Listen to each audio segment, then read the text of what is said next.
Reborn in the empire where the sun never sets to become a pirate. Hey, fanfic family. So glad to see you here again to continue this incredible adventure. As always, kindly remember, this story is 100% fiction, so don't go looking for dimensional portals in your closet. All rights to this fantastic novel belong to the original author. We're just your humble narrators of epic tales. Are you enjoying the fanfic? Show it by subscribing to our YouTube channel and dropping us a like.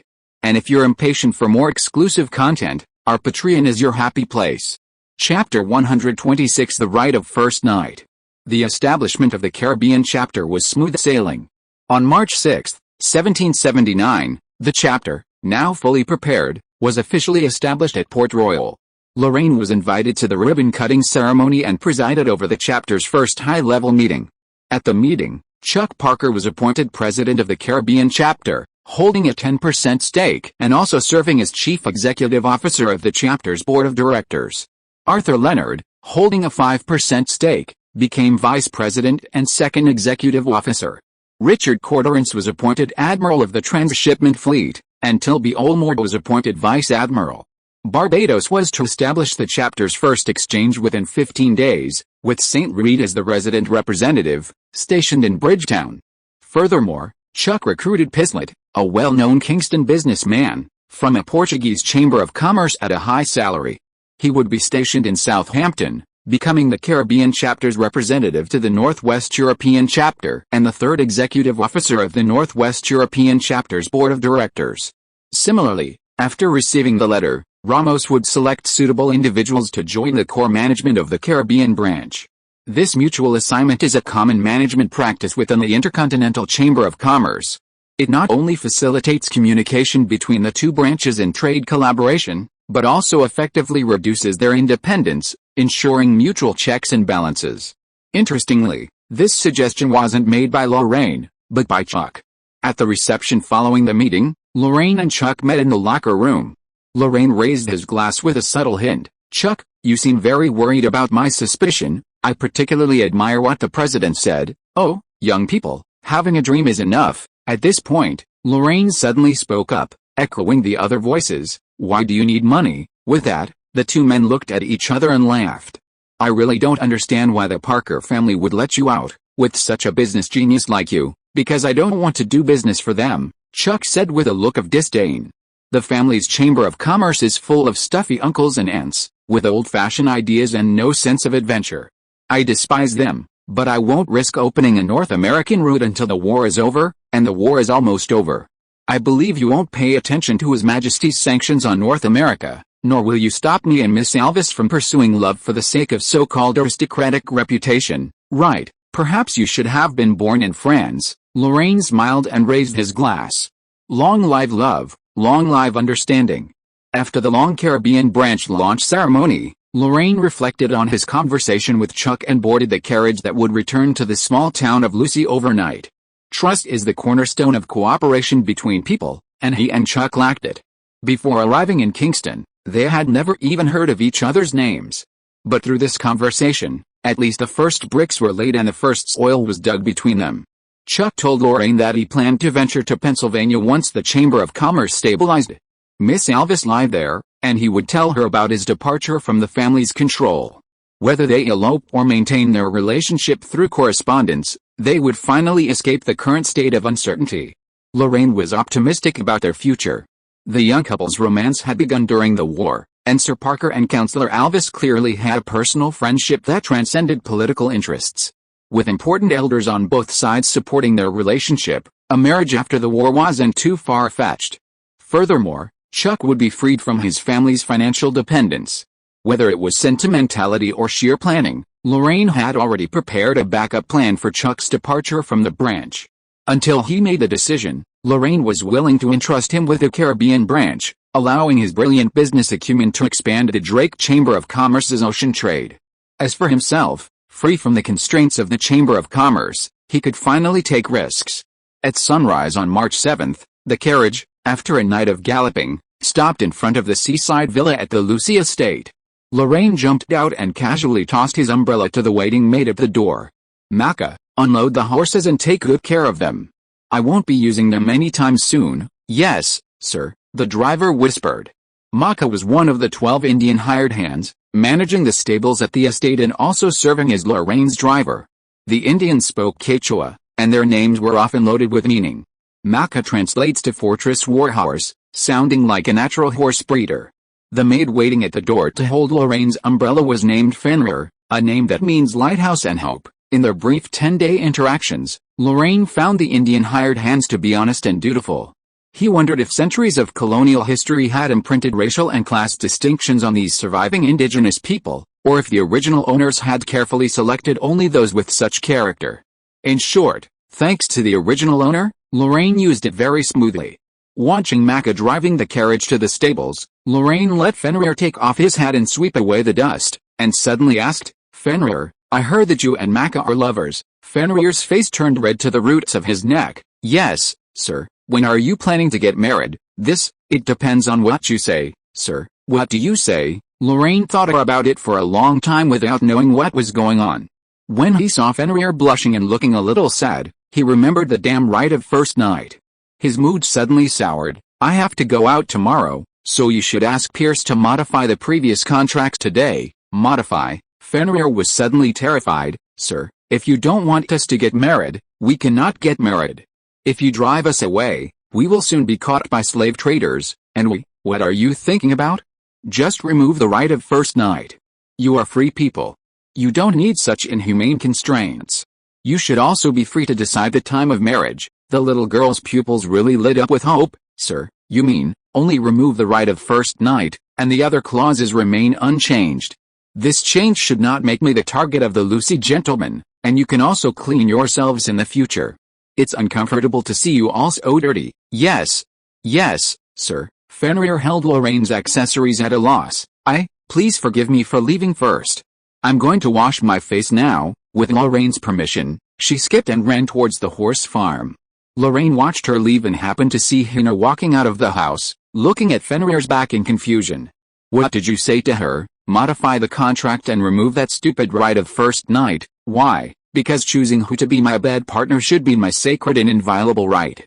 Haven't those horny gentlemen ever thought that this so-called right actually infringes on their own human rights first?" Hina tilted her head and thought, "Your interpretation seems a bit strange." "Who cares? This is my manor anyway." Lorraine smiled and invited Hina to take her arm. "When did you and Carmen come back?" "Yesterday." "Where did you go?" "We went to Cape French." "Cap French? Santo Domingo?" Lorraine asked in surprise. "Why did you go to the French colony? The smuggling is about to begin, and Carmen and I feel that we need to prepare some little things for you.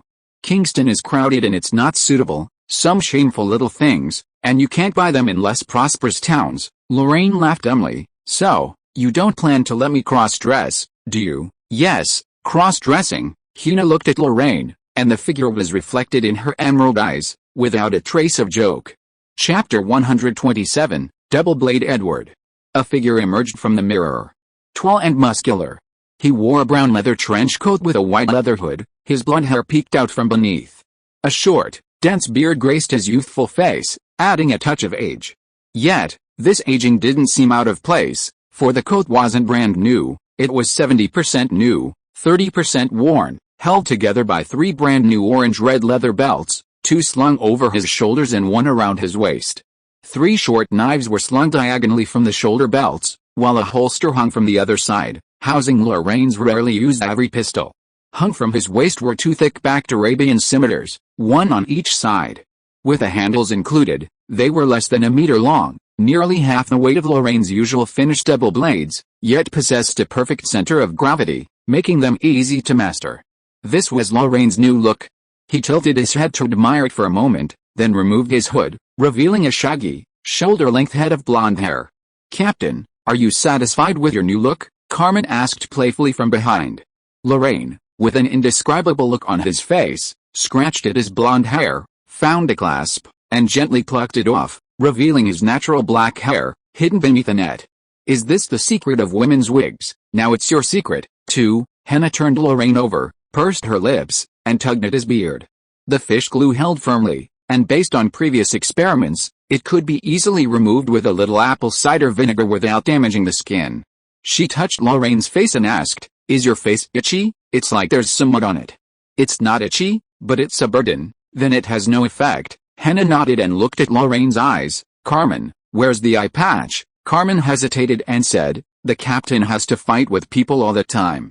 Does wearing an eye patch, it will destroy the overall sense of the facial features. Henna stretched out her hand to cover Lorraine's mouth. Look, people who are familiar with Lorraine can recognize him at a glance. Really? Carmen muttered, turned and ran into the house.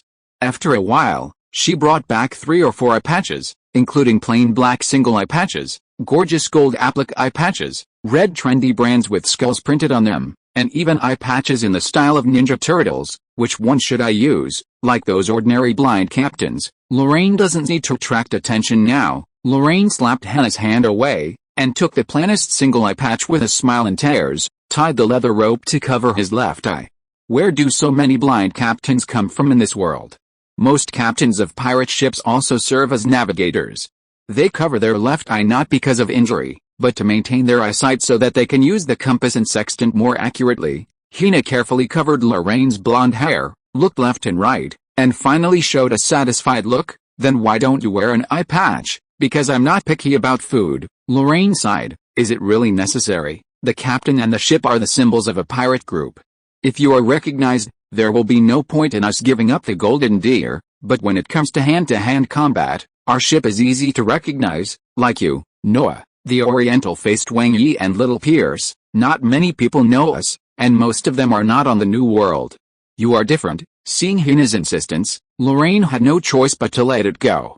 Carmen threw the remaining eye patch away and leaned her head on Henna's shoulder. Captain, do you need me to name you? Even the name has to be changed. Lorraine put on her hood again, looked in the mirror, and slowly drew out her double swords. Is this fate? What? Edward Kenway. A sense of evil taste surged in Lorraine's heart. My name is Edward Kenway, captain of the Jackdaw, and the new leader of the Rose Pirates. Carmen whispered softly like a mischievous little devil. Why did you choose to become a pirate?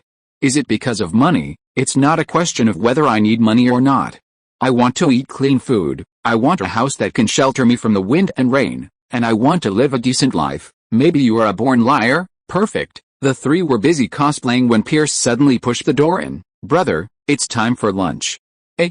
Sister Henna, where is I? And this strange gentleman. My name is Edward, little Pierce. Lorraine turned around, smiled and took off his hood. Edward Kenway, the man who is destined to become the Pirate King. Little Pierce gaped. Edward. Captain Kenway. With all this prepared, Lorraine and his companions remained peacefully at the manor for another 3 days.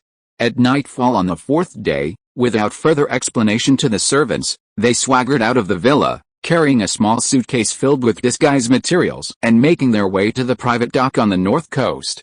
This was the only facility on the estate for which Lorraine had a designated caretaker. 10 days earlier, 3 loyal, somewhat elderly sailors had been assigned to their care, and the original Indian servants had been reassigned to other duties. The sailors lived in a small cabin near the dock. Upon seeing Lorraine's arrival, one of them emerged, lantern in hand, and walked to the end of the dock.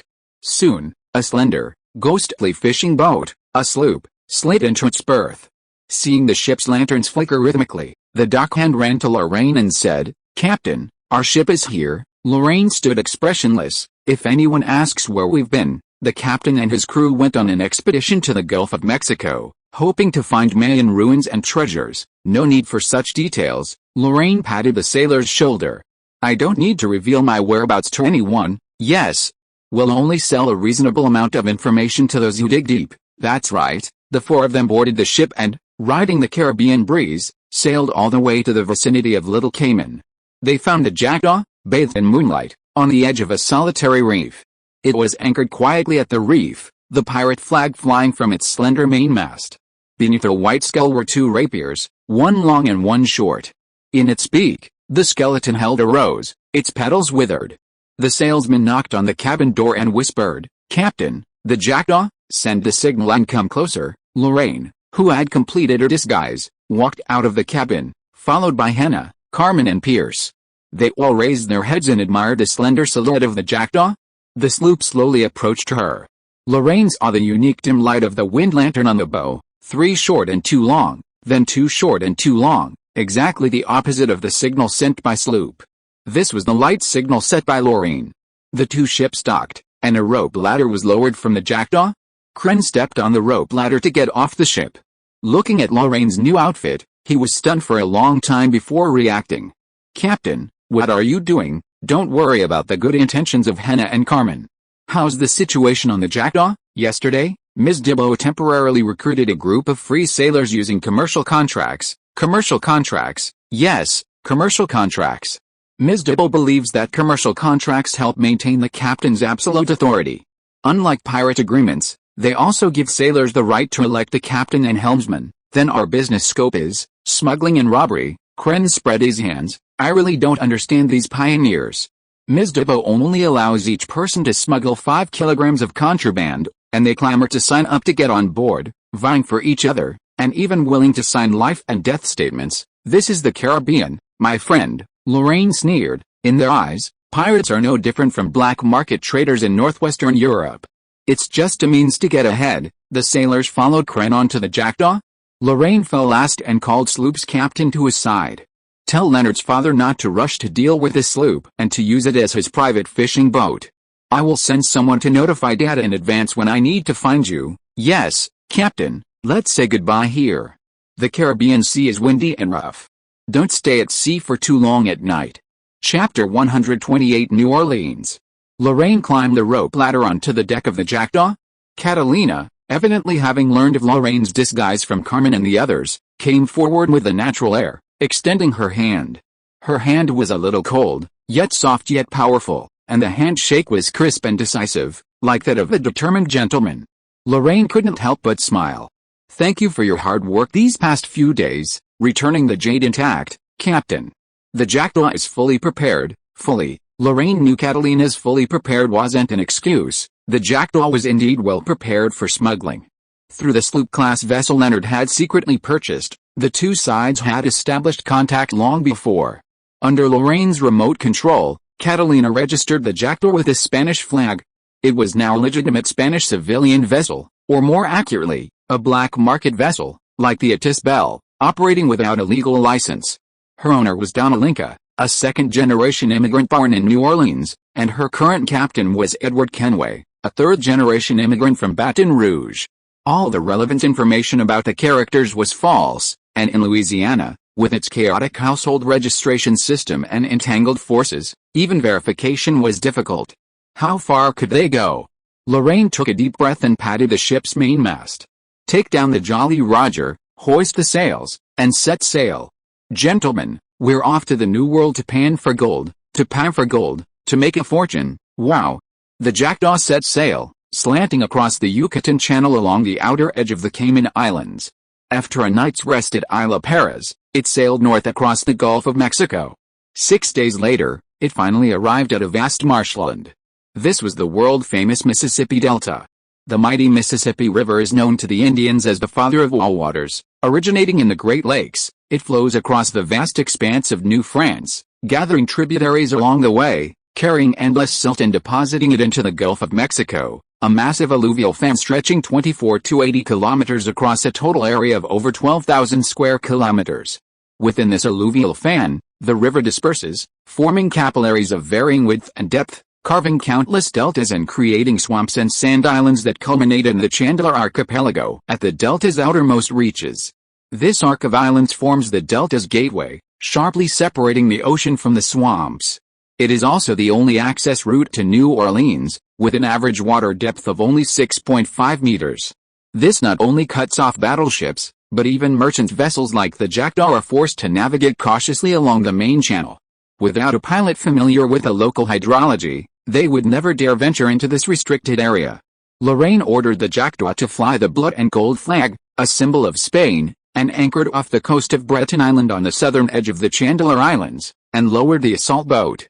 He called Atrin over and said, "Atrin, protect Carmen and Catalina and go to the island to hire a navigator. We will enter the port from the northwest main channel." Atrin blinked and said, "Captain, I'm the gunner." "I know you're the gunner, but New Orleans is friendlier to the French and Spanish. I heard they don't like to speak English. It seems that the British are the enemies of romance." "This is a consensus." Atrin shrugged helplessly, boarded the assault boat, and took on the important task of protecting the flowers. Soon, they boarded the ship with a musket-carrying pilot. Carmen whispered to Lorraine, A pilotage trip costs 3 shillings, but Mr. Charles is willing to sell his own hand-drawn hydrographic chart of the main channel for £10. You're buying it? Carmen nodded, pressing a scroll of parchment into Lorraine's hand. I'll only pay 50%. As for whether I'll pay the remaining 50% after we reach New Orleans or leave him to feed the crocodiles in the Delta, that depends on your verification, a heavy responsibility. With a pilot, the Jackdaw set sail again, entering the Delta between Breton Island and Grand Goursey Island. Under a single schooner, it sailed slowly and steadily into the Delta's offshore swamps. The scenery on both sides was picturesque, with waterfowl soaring and crocodiles roaming. Snow-like sandbanks dotted among the lush green grass, like pearls, reflecting a dazzling brilliance in the sun. The most common sight here is a large seabird called the brown pelican, with a long, blue and white beak, a dark brown neck, and gray feathers. It often wanders the shallows, occasionally flying out in pairs to feast on its prey. Lorraine focused most of his attention on the newly acquired hydrographic map. 5 wide, zigzagging channels, like bird claws, were outlined with dark lines. The maps were rich, clear, and accurate, not only marking groundings that must be avoided, but also shallow channels with depths of 3 to 4 meters. While the Jackdaw couldn't navigate these channels, smaller vessels could easily use the map to play hide-and-seek with powerful enemies in these complex waters. Lorraine was delighted with the pilot's expertise and, after successfully bypassing the 5th grounding, had Carmen pay the balance. The pilot, now richly compensated, worked even harder, pointing out the various trees on the sandbar and sharing with Lorraine the tricks and experience of chart-free navigation. After sailing for 10 hours, the Jackdaw finally emerged from the Delta and entered the mouth of the vast and deep Mississippi River. The swells grew noticeably stronger, but the sailors breathed a collective sigh of relief. The Jackdaw meandered along the riverbank, finally landing at the busy berth of the Mississippi River port just before nightfall. Standing on the towering bow, Lorraine surveyed the bustling New Orleans in the fading light. It was a unique town, shaped like a crescent along the river. Directly in front of the dock stood a spacious church square, a circular fountain in its center. In one corner stood a majestic church with a towering bell tower. Beyond the church square, the houses were tightly connected, seamlessly connected. Atop the mottled old walls, the small, carved balconies on the second floors were covered in vibrant green hanging flowers. The more ostentatious homes would even drape this greenery with colorful carnival beads, adding a few bird and animal figurines among the flowers and plants, or hanging strings of swaying brass wind chimes, making the city, already filled with a rich tropical atmosphere, even more like a miniature suspended rainforest. The street-side scene was another. The residents along the street kept their private spaces tightly enclosed. Their front doors were often protected by carved cast-iron security doors, and their windows were often covered with brightly colored wooden panels, preventing anyone from peeking inside. The atmosphere seemed exclusive and closed. The shops that remained open were mostly selling guns, swords, ready-made clothes, restaurants, and the dockside's indispensable brothels and taverns. Every shop was almost as if every wall was covered with glass, exposing everything inside to the streetscape for all to see. The streets were filled with pedestrians. Men and women, black and white, were everywhere. Lorraine often saw black men in tuxedos dismounting carriages like European gentlemen, accompanied by Indian attendants in vibrant traditional costumes, chatting and laughing with the whites. This was eye-opening, and Lorraine couldn't help but sigh. I never imagined I'd see black gentlemen in a white world, Carmen chuckled behind her. The essence of politics is compromise and integration. The New World trafficked so many blacks, and most of the early settlers weren't of noble descent. It's understandable that they colluded in their pursuit of power, but the blacks in New Orleans weren't liberated by the early settlers, Katharina approached with a dashing presence. They gained power only 10 years ago. Through Katharina's words, Lorraine heard a remarkable story about the city's founding. In 1719, the French, guided by Indians, founded New Orleans on the Sole Plateau at the mouth of the Mississippi River. They initially ignored this harbor hidden deep in the Delta until precious beaver pelts became fashionable in Europe, making it the most important export port for New World furs. During their hunting expeditions, the French gained control of the entire Mississippi River and established the New World's largest colony, known as New France. However, with the rise of Britain, France ceded nearly half of New France to Britain. Seeking an ally, the French also ceded New Orleans to Spain in the Treaty of Fontainebleau. Then the drama began. The French in New Orleans were unaware they had been abandoned by their king. In 1762, New Orleans ceded to Spain. In 1765, Spain sent its first governor. In 1768, the French in the city, allied with Germans, launched a peaceful coup and ousted the governor. Infuriated by the French's betrayal, the new governor, with his ruthless determination, rounded up the rebellious French at a banquet and executed 5 of them on the parade ground in front of the church. The French in the city were so broken-hearted that they were reduced to indulgence in sensual pleasures. They no longer even called themselves French, but Creoles.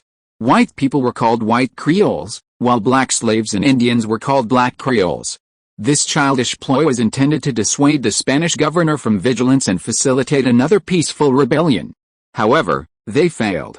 Since both whites and blacks were considered Creoles, the governor took advantage of the situation and allowed the black slaves in New Orleans to buy their freedom, launching the first slave liberation movement in human history on New Orleans soil.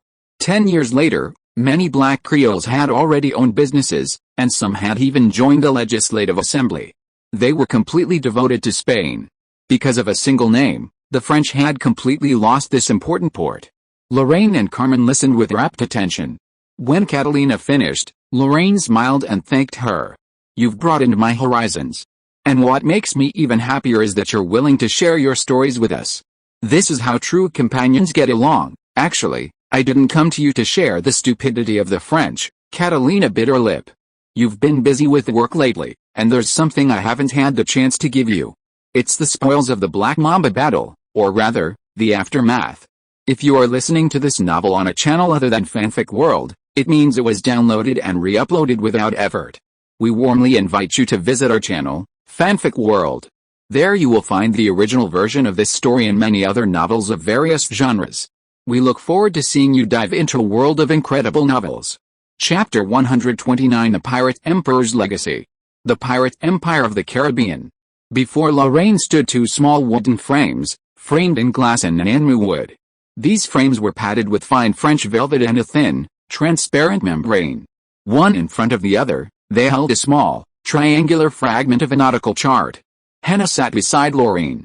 As Lorraine's first companion since setting sail, she had always held Lorraine in a special trust. He could tell her anything, a fact they both took for granted.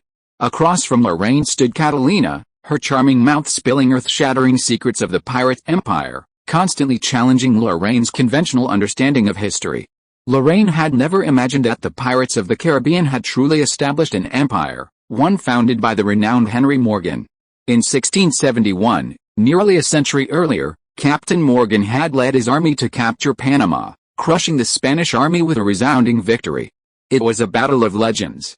This battle elevated his already glorious record, establishing him as the undisputed leader among the free-spirited pirates of the Caribbean.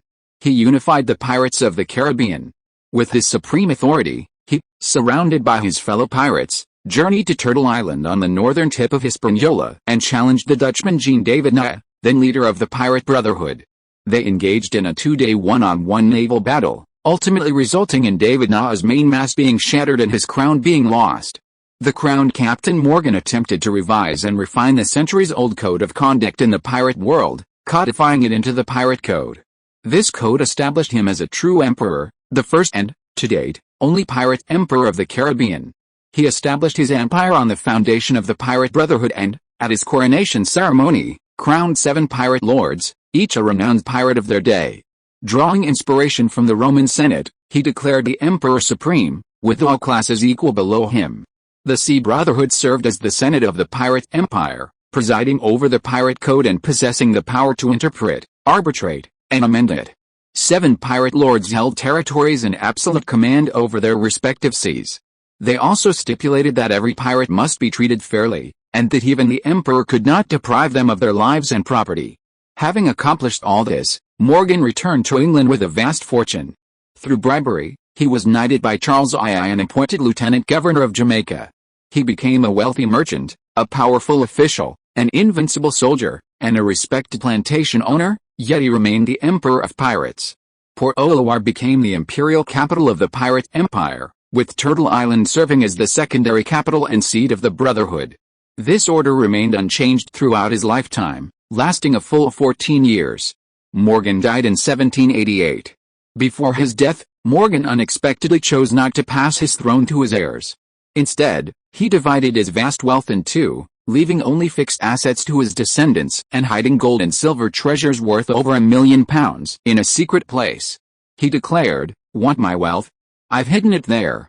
It's a legacy that belongs only to the emperor." This selfless act prevented the collapse of the pirate empire and ensured Morgan's supreme authority until his death. He convened the Sea Brotherhood to revise the empire's succession system, with the rare charts before him serving as tokens of his legacy.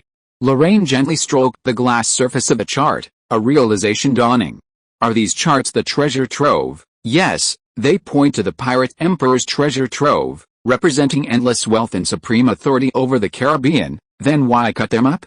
Or who would be so bored as to cut them up? At this, Lorraine's eyes widened.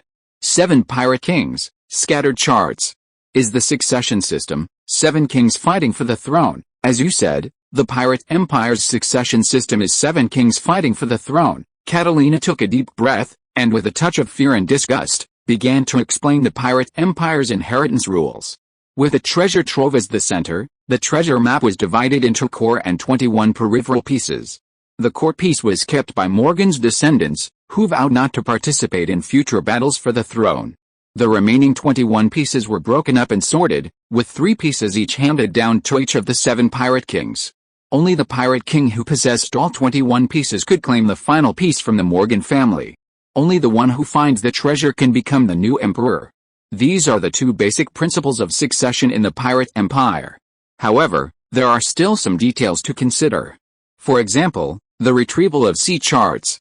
Upon the death of a pirate king, his sea charts are confiscated.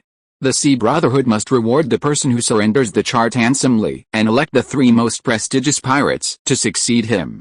Upon receiving the chart, these 3 individuals become candidates for the Pirate King title, entering a second-level competition where only one of the 3 remains. There is also the title of Pirate King. Each Pirate King has his own title, typically a combination of a nickname and a given name.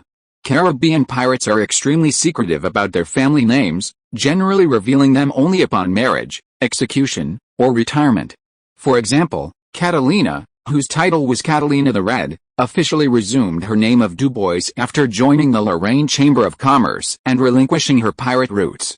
However, not every pirate king can use his own title. The Pirate Code stipulates that pirates who accept the Brotherhood's election will be protected by the code. Before they officially become Pirate King, other pirate kings cannot attack them. As a price, upon becoming Pirate King, they cannot use their own title and can only inherit the title of the previous Pirate King, known as the XTH reign. Only those who are not elected can use their own title to replace the previous king, but they also lose the protection of the code. The Brotherhood will do everything in its power to make his identity public, and anyone who desires the sea map can attack him until he becomes emperor or the map is taken away by others. This is the majority of the code's provisions regarding succession. Lorraine touched his chin. Who are the pirate kings now? Most of them are titles inherited from the Golden Age, namely Cotton Jack VI, Flagship Bloody Mary, Blackbeard Edward V, Flagship Queen Anne's Revenge, Black Baron Pavlomy IV, Flagship Royal Bliss, Hound Henry VI, Flagship Fantasy, Pirate Prince Bellamy III, Flagship Vida, Fly Thomas, Flagship Prosperity, a total of 6. These charts belong to the 7th king, Lorraine asked, pointing to the 2 charts in front of him. They once belonged to Brand Mansfield II. Whether it is me or Black Mamba, once we collect all 3 charts, we will be honored as Mansfield III. Lorraine fell silent. The first question, he asked, are their flagships old ships or the same type of ships from the time of the first owners of these titles? No, it is an honor for pirates to inherit the name of the ship at the same time as the title. Some people also regard it as a curse, believing that if they don't do so, the vengeful spirits entangled in the title will drag them to the bottom of the sea. The second question, has there been a second emperor in history? No, Catalina whispered. The pirate closest to the throne in history was the first Pavlomy. He seized 18 nautical charts, controlled the Sea Brotherhood, and revised the code, but until his death, he could not find the whereabouts of the last 3 nautical charts. It was not until the 3rd year after his death that Bellamy II's nautical chart was handed over to the Sea Brotherhood by a sailor and received a huge reward of £3,000. Really, he failed to find the whereabouts of the last 3 nautical charts, Lorraine muttered to himself, and suddenly asked, Katerina, what do you think I should do with these 2 nautical charts? Hand them over to the Brotherhood anonymously, Catalina said without hesitation. If you have them, you are making enemies with all the pirates in the Caribbean. This is not wise, but how do they know I have the charts? The Brotherhood has a huge intelligence network. They can easily find out that I was on the Golden Hind, and the Golden Hind also sank the Black Mamba. Now that I am your first mate, with a little deduction, yes, they will eventually realize that an outsider has the charts. Lorraine smiled. Lorraine and Edward are both suspects, but they probably can't imagine that Lorraine and Edward are the same person. He suddenly stood up and dusted off his leather jacket. I accept these 2 charts. You, Catalina, you misjudged one thing. We are businessmen. Since we have come to the Caribbean across the ocean, we are ready to be enemies with pirates. The question before me is not whether I am willing or not, but whether it is worth it. So do you think it's worth it? Lorraine avoided the question about Catalina and just laughed heartily. Let the pirates come to me. I'm participating in the battle for the Pirate King. Sanjiang's dream is shattered, and I will apply to put it on the shelves this week, so I hope to continue to get everyone's support. Thank you. Chapter 130 Gun Paradise. Late at night, the streets of New Orleans bustled with people, their lights ablaze. The cacophony of noise and singing and dancing carried through the night air to the harbor, exuding vitality while also easily irritating those seeking tranquility. This was a uniquely French sentiment. The French built this city, imprinting a sense of instant gratification on every brick and tile. Even after a decade of Spanish rule, this trait remained undiminished. Unfortunately, tonight, Lorraine was precisely the type of person craving peace and quiet. Sitting on the bow deck, he surveyed the streetscape, his mind awash with confusion. North America seemed overly ambitious. The Jamaican Chamber of Commerce, the impending smuggling operation, 2 identities, 2 entanglements, and now, unexpectedly, the pirate emperor's treasure. He was confident he could handle most situations. But after all, it was a life-or-death struggle, and no one could guarantee eternal success. So he desperately needed to clear his mind as much as possible, to at least understand the priorities of all matters. Only then would he avoid being lost in confusion when the crisis truly struck, and miss the key to a breakthrough. However, New Orleans didn't seem inclined to give him that chance. This city. As annoying as Acheron, he muttered dejectedly, lying back with his hands behind his back, perfectly placed against a pair of straight, supple legs. Only Hannah could appear so silently behind him. Lorraine straightened up and patted the empty seat beside him. When did you arrive? Just now, Hannah replied, opening her arms and gently draping the blanket over Lorraine's shoulders, then acquiescingly sat down. Lorraine gave a thankful smile. Have all the sailors gone off to have fun? Most of the new stragglers are gone, but they don't have much money and probably won't stay long. The old guys are staying on board. They know the place and won't waste their energy before getting down to business. Oh, except for Acheron. It sounds like he's the only one who looks like a true pirate. Lorraine pouted. We are merchants. Hannah tilted her head and naturally took Lorraine's shoulder. Why do we have to wade into this muddy water with the Pirate King? Because we need ships. Lorraine smiled. These 2 nautical charts are like cheese in a mousetrap, which can attract pirates to our side. Most of their vehicles are suitable ocean-going clippers, which coincide with our needs. Haven't you ever thought about becoming emperor? For the time being, I can't spare the hands. Lorraine sighed helplessly, and it can be seen that Catalina's understanding of this matter is very limited. With the current intelligence alone, it is very unlikely that we can break this conspiracy. Conspiracy? Henry Morgan hid his inheritance of millions of pounds in an uninhabited secret cave, and selflessly gave up the throne of the pirate emperor, not allowing his descendants to get involved. Don't you think it's strange? What's strange? First, is he a saint? Lorraine asked himself. No, because saints will not become pirates. Second, has he ever considered himself a pirate? No, his arrangements for his life are almost the same as Francis's. I am Francis's descendant, so I know that even in the era when he was called the Pirate King, Francis never considered himself a pirate, just like us. Hina frowned. Anything else? Third, Ptolemy almost touched the throne of the pirate emperor, but at the most critical moment, his last opponent disappeared. It was not until 2 years after his death that the remaining sea charts appeared in the world. I guess his legacy should have been divided by then, and 6 new pirate kings would have re-established their position in the Caribbean and become stable.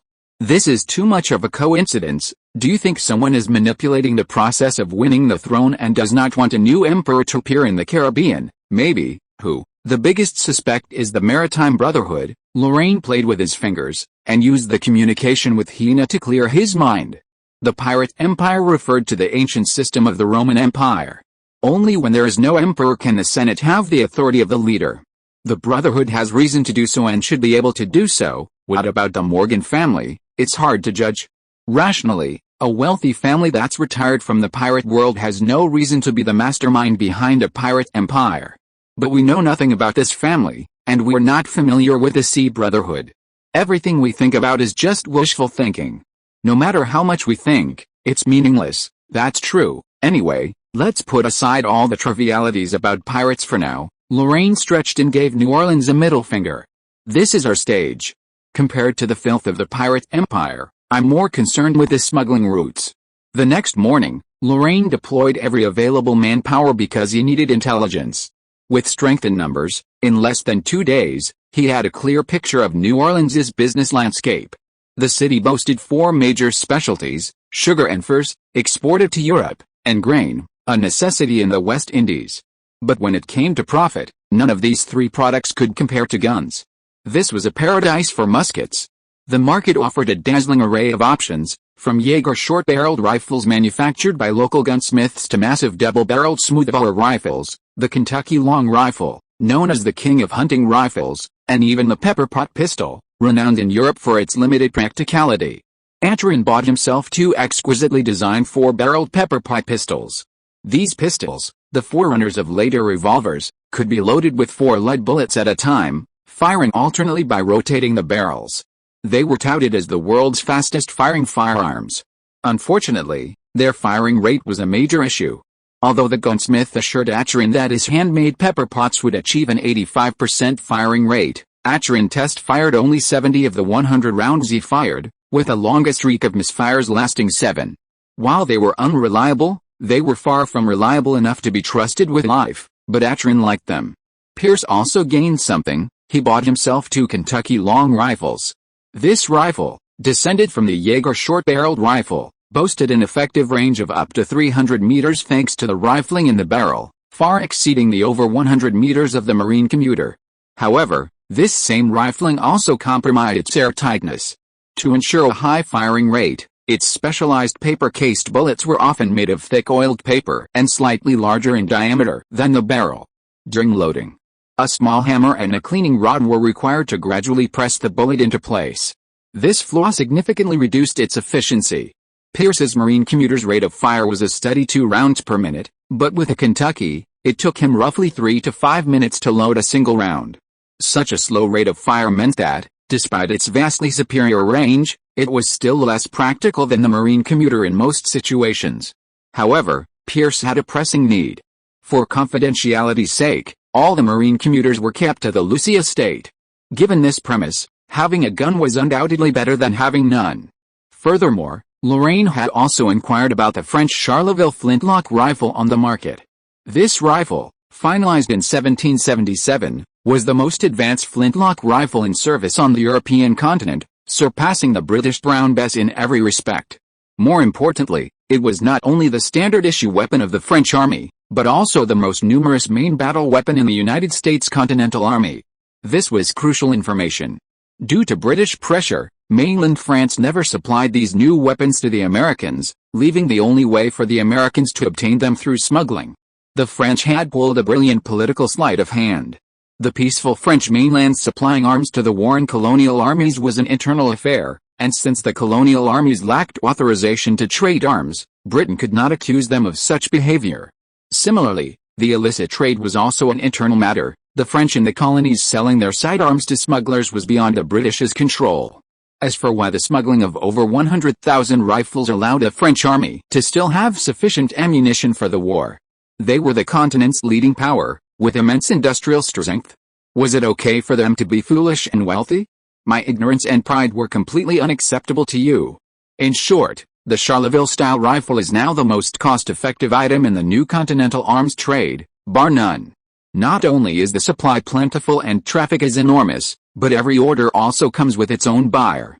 Lorraine's only problem is how to acquire it. It's common knowledge that this type of gun only has one source of supply in New Orleans, the French barracks stationed on the city's northern outskirts.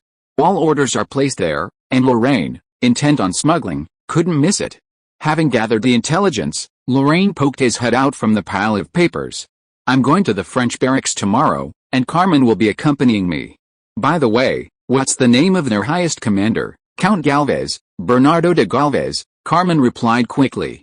A count? Lorraine frowned deeply. A distinguished French count operating a smuggling operation in a Spanish port? Is the information correct? Of course it's correct.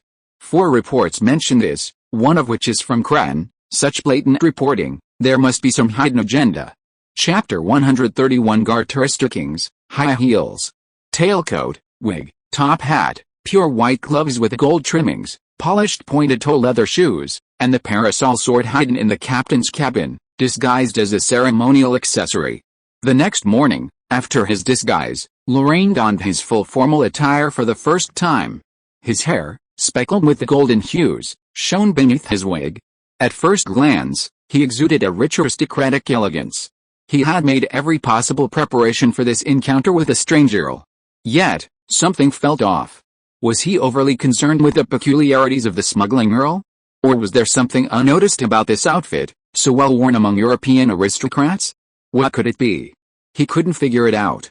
This sense of uncertainty and self-consciousness left him feeling like a lump in his throat. He instinctively leaned on his umbrella and plucked at his fake beard. Noah, the witch, who was smoothing out the wrinkles, replied quietly. Lorraine whipped around, leaning forward, looking down. Please take a closer look. Is there anything wrong with me, huh? Suddenly, caught off guard, Noah looked up and realized Lorraine's eyes were so close. They were so close, those brown eyes hung before her, the stark black and white reflection of a panicked Roma girl. Noah panicked. Blushing, she lowered her head, pressing it firmly against Lorraine's chest, wishing she could just pierce through, hiding her entire head within the body cavity in front of her, away from those alluring eyes. White Ears was still on her shoulder. The two strange humans, one forward, the other, squeezed the little black cat between them as if they were hugging each other. White Ears, half slumped over Noah's shoulder, desperately stretched out his little claws to pull at Noah's clothes, trying to pull himself free from between their shoulders, but he couldn't pull hard enough and even felt like he was falling. It was in a very bad state, pinching its throat and calling out desperately, "Meow? Meow, is there really a problem?" Lorraine didn't realize the crux of the matter at all, and straightened up in confusion. But what is the problem? Is it the beard? Henna supported Carmen, who was dressed in a gorgeous dress, into the cabin, looked around and gave reasonable suggestions. The beard isn't the key point. Lorraine shook his head. Although beards aren't a style gentlemanlike, I've seen Kren wearing a dress before, and it didn't look out of place. It's the umbrella. Carmen saw the problem at a glance. Lorraine Drake received an aristocratic education in England since he was a child. It's understandable that he uses an umbrella instead of a cane, but Edward Kenway is a third-generation pioneer of New France. He wouldn't be exposed to this non-mainstream English habit anyway. It's an umbrella sword? That's troublesome. Lorraine was stunned for a long time. Doesn't this mean that Edward Kenway can't carry a weapon for self-defense in any ceremonial occasions in the future? It's just that the tailcoat is not suitable for carrying a sword. Carmen came up, took the umbrella sword from Lorraine's hand, and put it aside. Captain, I think you can prepare a retro dress. Retro? Featherhead and suspenders, and high heels, suede dress and puff-sleeved shirt. Carmen pointed to her face. You can also put some rouge on your face, which will make your disguise more perfect. Send someone to the harbor to buy a cane. Lorraine rejected Carmen's suggestion without hesitation. Even if I, Lorraine Drake, were to die outside, I would never wear garters or even rouge. Because of this incident, Lorraine and Carmen had to wait until noon before they could board the carriage. The horses clattered over the uneven cobblestones of New Orleans, swaying and winding their way to the barracks on the outskirts of the city, making for an extremely uncomfortable ride. But Lorraine couldn't blame Cran, the one who rented the carriage. It wasn't that his driver was unskilled, but rather that the roads in New Orleans were in such terrible condition. The city was built on a wet, muddy swamp, and the pristine cobblestones were dotted with huge potholes, bulging around the edges and sinking at the bottom, ruining the otherwise smooth roads into uneven shapes. Even the best cars couldn't gallop through these conditions. All they could do was follow the potholes, changing direction again and again, circling, twisting, and cornering, much like a sailing warship cutting through a crosswind. Lorraine's mood deepened. New Orleans should be home to sailors and seafarers. After all, they're all used to cutting through the wind while walking. Who knows? Carmen chuckled. Maybe they just enjoy this kind of ups and downs, just like a French count enjoying smuggling. With a casual understatement, Carmen steered the conversation back to the point everyone was puzzled about. We'll have to find out when we get to the barracks. Lorraine sighed and shook his head. Anything out of the ordinary is a sign of trouble. Account smuggling can't just be a hobby. Who knows? Over an hour later, Lorraine finally arrived at the French barracks on the northern outskirts of New Orleans. It was packed. Nearly 100 gentlemen in formal attire lined up outside the barracks, the long line blocked by a virtually ineffective roadblock. It snaked like a python, its tail so long it was impossible to see the head. Lorraine watched in amazement. Carmen, do you think there are so many smugglers in New Orleans? Impossible. Carmen had clearly never seen anything like it. There aren't more than 100 merchant ships at the docks. It's impossible for people on a single ship to have to queue separately, right? This count is getting more and more unpredictable. Lorraine poked his head out to ask the driver what was going on. He then learned that the long line in front of the French barracks was normal. The French even had a special parking lot for their visitors, located on a flat area not far from Lake Pontchartrain, with a dedicated sergeant to guide them. Furthermore, the parking lot was a full half a kilometer from the barracks entrance. After the car stopped, Lorraine helped Carmen out. He glanced at the queue from a distance and raised his hand to stop the sergeant guiding them. Sir, I still have work to do. The stopped sergeant's face was full of grimness. Lorraine flicked the shelling over with a ding. My work is very important. If I let a group of carriages gather outside the barracks, the captain will whip me. Another ding sounded, and the gold pound glittered in the sun. The sergeant was dazzled by the golden reflection, and his voice no longer had the previous determination. Sir, my family really needs this job. If I lose my job, the children will starve. Officer, Carmen smiled as she opened her handbag, took out a small purse, and personally put it into the sergeant's uniform pocket. We don't have many problems, and it won't delay you for too long. The heavy feeling was transmitted to the sergeant's shoulders, making his will even weaker. Sir, I'm just a small sergeant. The information I know is not worth so much money. I know your information may not be valuable, but my time is very valuable. Lorraine looked at the long line with disgust and spoke pure French. If I have to queue in the sun like those idiots, I need a suitable reason to convince myself. P.S. Au revoir, French for goodbye. Chapter 132, The Crazy Battle of New Orleans. Was it arrogance? Or was it money? Lorraine quickly extracted most of the missing information from the sergeant. New Orleans's arms smuggling system hadn't always been so strictly controlled. For the most part, it had operated quite laxly. After all, the Americans needed guns, and the French needed money. The strictness was a recent development, and Lorraine had coincided with a unique period. Specifically, just over a month earlier, the British, along with their Indian allies, had formally launched an attack on New Orleans. The peculiar Battle of New Orleans had begun. Soldiers weren't soldiers, and generals weren't generals. From the outset, the battle was imbued with the peculiarities of New Orleans. The first to stir up trouble was the Spanish governor of New Orleans. Logically, the port was a crucial base for Spanish control of the Gulf of Mexico, and he had an obligation to defend his country from the British invasion. But he saw it differently. In his view, the war wasn't the Spanish's fault. Had the French not used New Orleans for political purposes and engaged in rampant arms smuggling, the British would never have committed their limited forces to this port, protected by the Delta and without naval support. This was the primary cause of the war. As the primary beneficiary of this smuggling, the French should bear the greater responsibility for the war. The Spanish had already done their utmost and could not afford to sacrifice their lives for the sake of their allies' finances. Therefore, he bypassed the King of Spain and submitted a note directly to the Louisiana authorities in New France. The note essentially stated that if the French could not stop the British attack on New Orleans from outside the city, he reserved the right to surrender and would do his utmost to hand over this beautiful and important transit port to the British as intact as possible, protecting the lives and property of the Spanish settlers. Translated into human terms, this note essentially meant, I'm giving up, you decide. The unfortunate Louisiana governor was the Count of Alvis, and the Spanish governor had given him no choice in this matter. What exactly is New Orleans? On the one hand, New Orleans was one of Spain's key ports for controlling the Gulf of Mexico and its most important tax base on the Caribbean coast. While Charleville-style smuggling was officially illegal and, while tax-free in American ports, it was treated as regular trade in New Orleans and subject to tax. On the other hand, New Orleans was the only gateway to the Mississippi River. The French controlled the fertile central region of North America, encompassing almost the entire Mississippi River basin, from the Gulf of Mexico to the Great Lakes. The deep, broad Mississippi River was a natural haven for inland shipping, and New France built almost all of its major cities along its banks, including Baton Rouge, the governor's seat in Louisiana.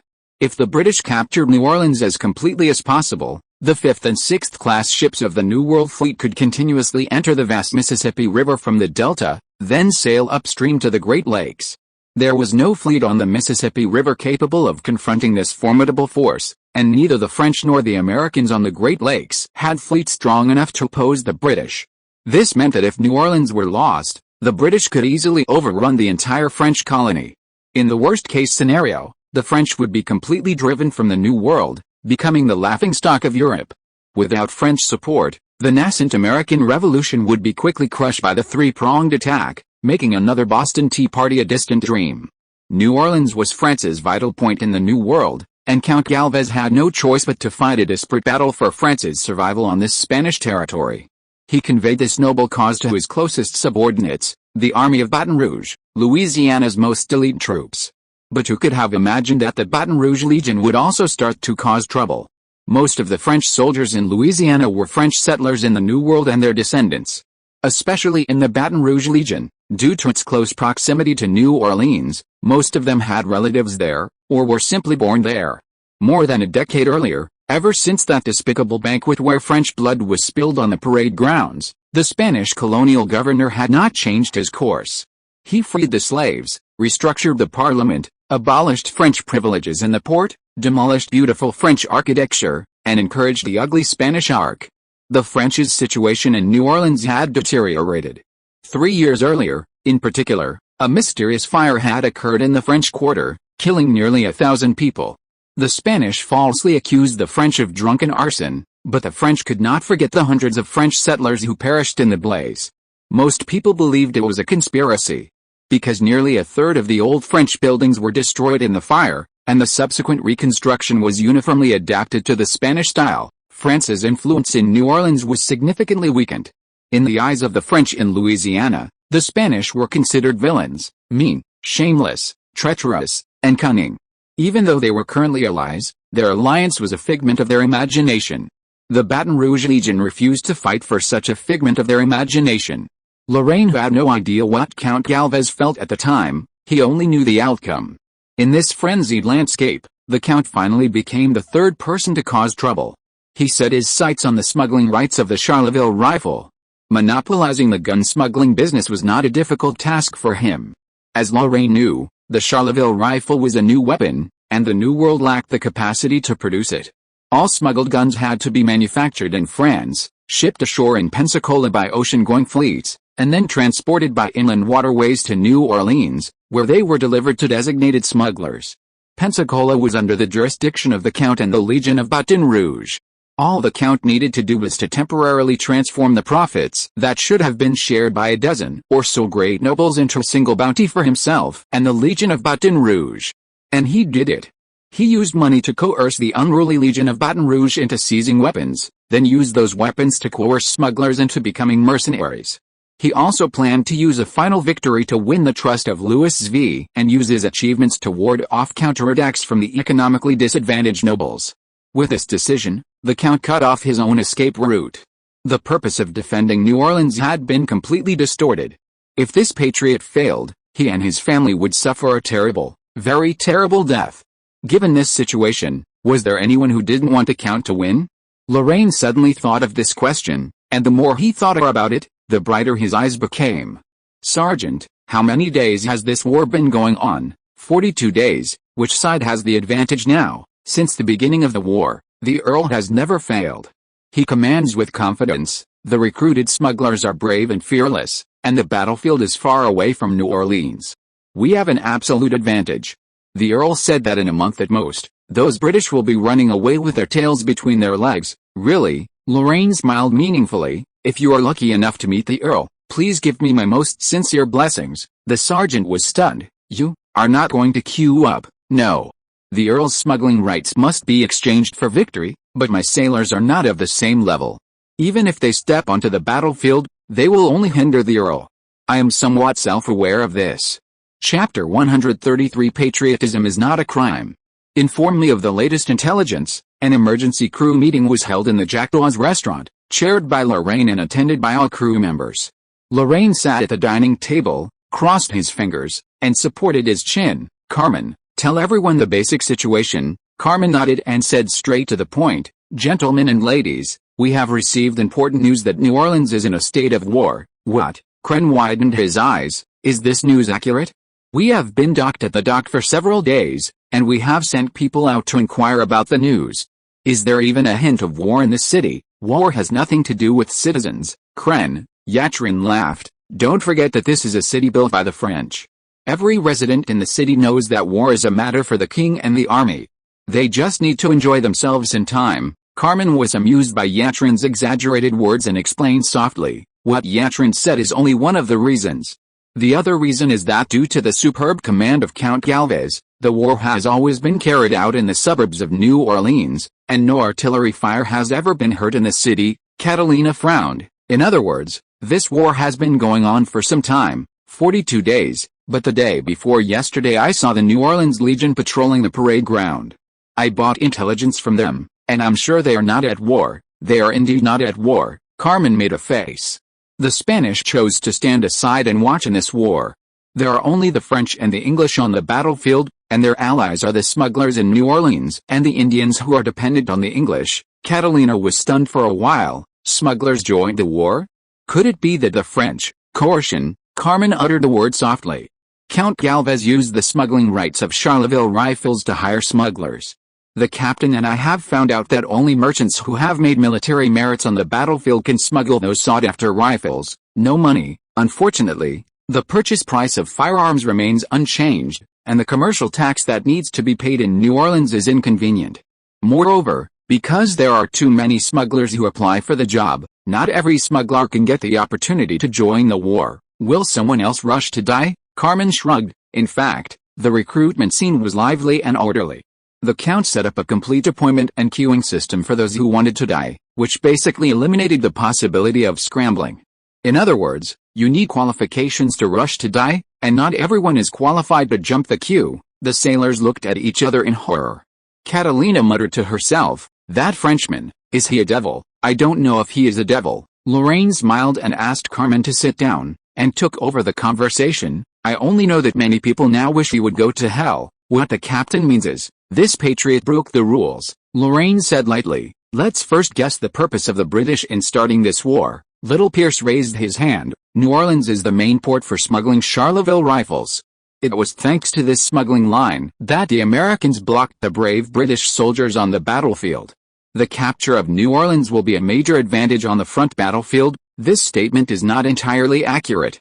Lorraine gave Pierce an affirmative look. The French chose New Orleans for smuggling only out of political considerations. If they were determined to support the Americans, even if New Orleans fell, Pensacola could take on the task of smuggling. He stood up, pulled out a map of North America, and pointed to the Atlantic coast. On the battlefields of the Revolutionary War, the American militia blocked the British attack on a wide front, but the British's real opponents were not them, but those scattered but well-trained Spanish and French reinforcements. What's the value of attacking New Orleans? Lorraine moved his finger down to New Orleans. First of all, this is an important port for the Spanish to control the Gulf of Mexico. If they want to defend it, the Spanish need to withdraw reinforcements from the battlefield or Mexico. If at this time, the New World Fleet put pressure on the Mexican coast, would the Governor-General of Mexico dare to withdraw its own troops? The answer is obvious. The world will laugh at the stupid army, but no one dares to ignore the combat effectiveness of the Royal Navy of Great Britain. In this way, Spain can only withdraw troops from the battlefield and give up the flank protection of the Americans. This is one reason. Second, the French. Lorraine's hand lightly stroked the Mississippi River. Almost all of New France's major cities are built on both sides of the Mississippi River, and New Orleans is the only channel for the Navy to enter the Mississippi River, occupy this place, and the Royal Navy of Great Britain can organize a large and elite group of destroyers to penetrate the heartland of New France. There will be no force on the surface of the Mississippi River that can compete with it. If they lose New Orleans, the French will lose everything. The British attack on New Orleans is a strategic initiative. Once they gain the advantage on the battlefield, the French army will not be able to survive on its own. They must support New Orleans to weaken the forces on the main battlefield, kill 3 birds with 1 stone. Lorraine smiled and patted the map. If the New Orleans attack goes as the British expected, it will be equivalent to striking the increasingly rampant arms smuggling, weakening the American firepower, and mobilizing the battlefield forces of Spain and France. The American defense line will become a sieve and become useless, and the most ingenious thing about it is that the British only need to gain a short-term advantage to achieve the campaign goal. There is no need to actually capture New Orleans. This means that Britain does not need to devote too much manpower to this war. The British had actually planned this far. Catalina sighed with emotion. Captain, you just said that many people wanted Count Galvez's life. Could it be because he ruined the British plan? That's about right. Lorraine raised his wooden cup and took a sip of the spicy rum. But the more important reason is that Count Galvez was an excellent commander, but it seems he was just a commander. This little war had many brilliant moves. The British made the first move, launching the Battle of New Orleans. The Spanish governor of New Orleans made the second move, seeing through New Orleans's true nature. Although it was Spanish territory, it was more important to the French. He chose to withdraw from the war, even threatening to surrender in order to force Count Galvez to independently shoulder the responsibility of fighting the British. Later, the amazing French national character took the lead. Lorraine bowed slightly to Atrin, apologizing in advance. Atrin immediately raised an eyebrow, looking very proud, but it was unclear what he was proud of. Just look at Atrin. He doesn't care whether this war concerns the future of France in the New World, and neither do the numerous French settlers in New Orleans. From the intelligence we've gathered, even the elite Baton Rouge Legion doesn't care. It's conceivable that in the distant French mainland, those nobles and gentlemen who profit from smuggling won't care too much either. The whole world doesn't care, only the Count is concerned about the country and the people.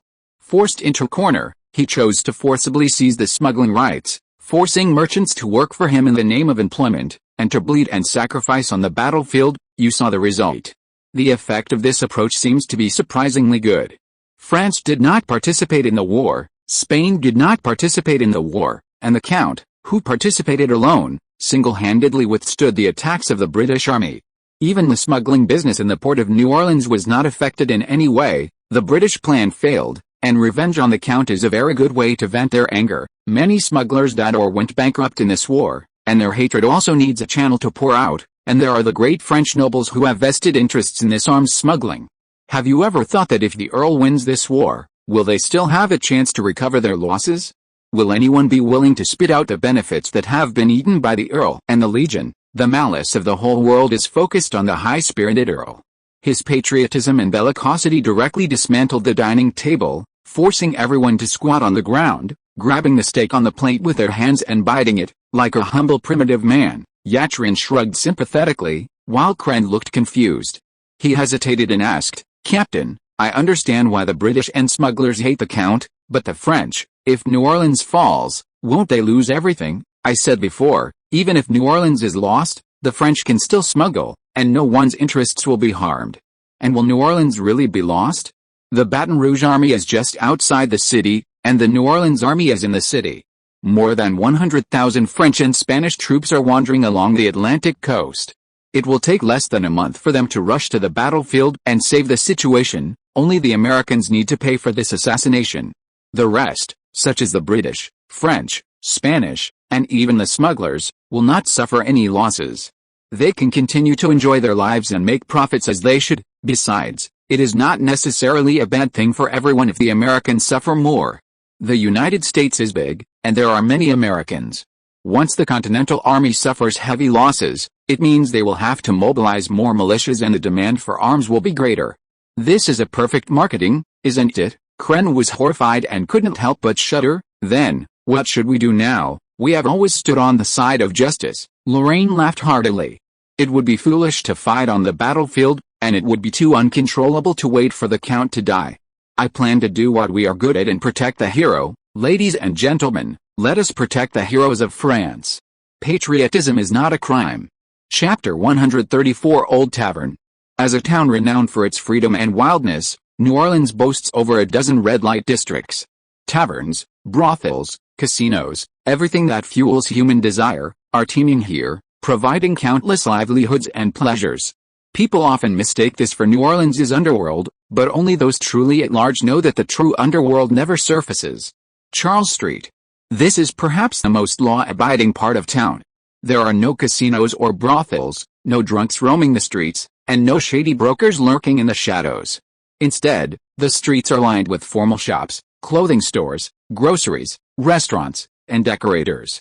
Gazing at the gleaming, floor-to-ceiling windows, the average person would never imagine that the heart of New Orleans' underworld, the Old Tavern, lies so deep underground. Order and chaos, so close. At 8 o'clock in the evening, Catalina opened the door to the Old Tavern. As always, she was dressed in her sharp, menswear. A loose white shirt concealed her slender figure, the hem tied at the waist, cinching her slender waist. Tight khaki breeches hugged her long legs, outlining her straight, rounded curves. A belt hung loosely between her breeches and waist. With a sword in her left hand and a pistol in her right, she exuded a capable and assertive air. A pair of dark brown high-top leather boots clung to her feet, clicking and clacking as she sauntered to the bar, accompanied by the gentle ringing of the doorbell. "Bach, a glass of rum, thank you." Hearing her voice, the one-eyed Bach looked up in surprise. "Damn it. Redhead. You're still alive. Satan seems to fear my preaching in hell. As you can see, I survived at the cost of my ship and the lives of all 73 people on board. That black mamba, revenge is complete." Katerina trailed off.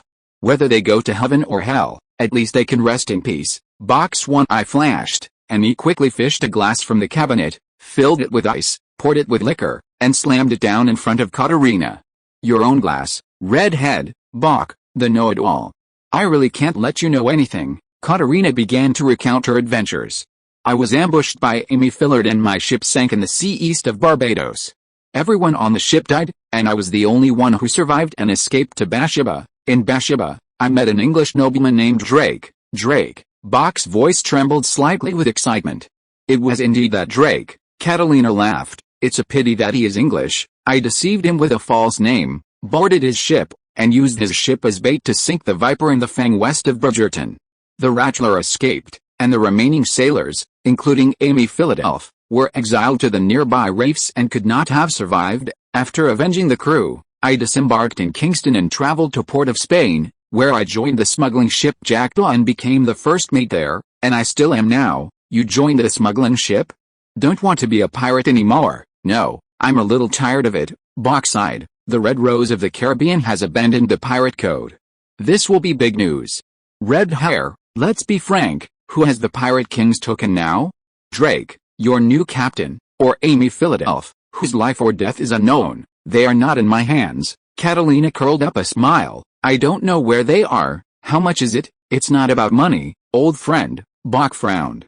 "If it's not for money, are you here just to announce your retirement?" "The captain is going to the United States." Catalina arranged the gold pounds one by one on the table, a total of 5 coins. "Bach, I need some useful information. News from the United States. Bermuda has replaced the new fleet admiral, and like your savior, his surname is also Drake. The organization of the Continental Fleet has also been adjusted.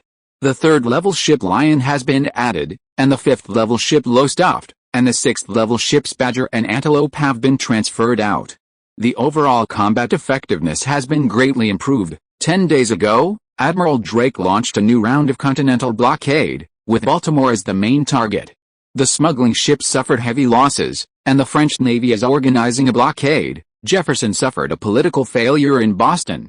Because of the active performance of the French Navy in naval battles, the U.S. Navy revitalization plan he supported lost the majority support of the Continental Congress. His good friend Edmund Hayter has fallen into financial ruin because of this. The 2 new destroyers under construction at Hayter's shipyard have been halted, and Jefferson could face charges of wasting tax money. Related intelligence: the Dutch are planning to support France in launching an attack on British colonies in the Caribbean, hoping to disrupt Admiral Drake's blockade of the continent. As Katharina was gathering with old friends, 2 strangers arrived at the secret entrance of the Old Tavern. They were Acheron and Daniel, dressed in formal attire. Daniel, dressed in a full gentleman's suit, adorned with a colorful feather brooch. With his stern face and flowing blonde hair, he looked like a French noble preparing for a banquet. Acheron's outfit was even more outrageous, a relentless retro look that perfectly captured all of Lorraine's previous ambitions. He wore garters, high heels, a feathered hat, lace trims, and a pair of exaggerated red, white, and blue puff sleeves that adorned his shoulders like balls. His face was covered in thick foundation, leaving his skin as pale as a freshly painted brick wall.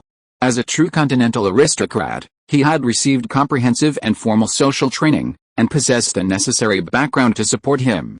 This meant that whenever he chose, he could disguise himself as a uniquely feminine gentleman among European high society. Just like now. He curled his fingers, drew out the pocket watch tucked away in his breast pocket, flicked the dial, and glanced at it casually. What a fine dress! How could the captain turn his nose up at such delicate aristocratic etiquette? His tone was more delicate than that of the most refined lady, and within that delicateness, he constantly exuded a superior and arrogant elegance and aura. Even the handsome Daniel was overshadowed by him, retreating to the sidelines, like an unknown follower. Daniel said expressionlessly, "In your eyes, is there anything about the captain that could be described as slender?" "It's not important, Daniel." Acheron took a fragrant sigh. "It's almost time. Is this where we are going?" Guttural, French charm. According to the information provided by Ms. Dubo, the old tavern is in the basement of this shop. Acheron couldn't help but frown. Why did the tavern have to be built in the basement of the clothing shop? "I heard it was a gathering place during peaceful coups." Daniel explained the origin of the old tavern expressionlessly. Although the first governor of Spain was open-minded, he still issued a ban on gatherings in order to prevent the French in the city from inciting the crowd. The French leader at the time, Guttural, dug such a basement under his clothing shop and invited every non-Spanish white person to come in for a drink and to celebrate great events together. Over time, this place became an open tavern built underground, and even the method of entering the tavern became a kind of ritual. Taverns need to be open. How can a tavern that retains the tradition of secret gatherings attract customers? A secret meeting? Daniel glanced at Acheron, took a step forward, and pushed open the door. "You overestimate your compatriots. How can the French know what a secret meeting is? They simply created a complicated and meaningless weird ceremony as an entrance to the tavern, which is no different from most taverns asking guests whether they are adults before entering." "How do you know?" "The ceremony is engraved on the door." Daniel knocked on the door panel next to him. "Judging from the handwriting, it has been engraved for quite a while." Chapter 135 Reward. Take off your hat in front of the third dressing mirror, touch your chest, and bow. Recite silently, "Long live Free France." Recite it 3 times. Hang your hat on the second hook on the left in front of the fourth dressing mirror. Go to the sofa, and ask the tailor shop to provide you with a glass of pure drinking water, sea-flavored. Acheron tried hard to maintain his dignity and decorum, earnestly implementing those strange rules, and muttering to himself, "Damn it, doesn't the person who designed this ceremony have any sense of shame?" Daniel stood aside holding Acheron's tweed coat and answered softly, "Looking for the shame of the French? This is the first time I know that you are so naive." Acheron rolled his eyes. "You know, you are insulting France. Let her condemn me." Seeing that Acheron successfully hung his hat on the required hook, Daniel turned around and pulled open the sofa behind him. "Waiter, please serve my superior a glass of pure drinking water with a little sea breeze." As soon as the command came out, the beautiful waitress immediately put on a smile. "Gentlemen, don't you want to try coffee? Pepper and salt coffee. There is no other." "No need, beautiful lady." Acheron raised his orchid finger and sat on the sofa with grace. "I have sworn to God that I will only taste brandy from the Cognac region in this life and will never compromise or give in to any temptation." "Understood." The waitress bowed deeply to Acheron, opened the 6th dressing mirror, revealing the entrance to the basement. "The steps are a bit slippery, sir. Please pay attention to your feet and beware of falling." "I will pay attention." 5 gold pounds could buy a complete set of secondary intelligence, numbering as many as 10 or 20. Bach used his extraordinary memory to recite each item to Katerina.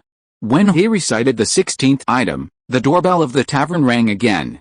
2 strange guests came in from outside. The one holding the door was dressed as if he was going to party, and the one who walked in on his own was wearing an exaggerated costume. Even from a distance, Bach could smell the strong smell of sissy.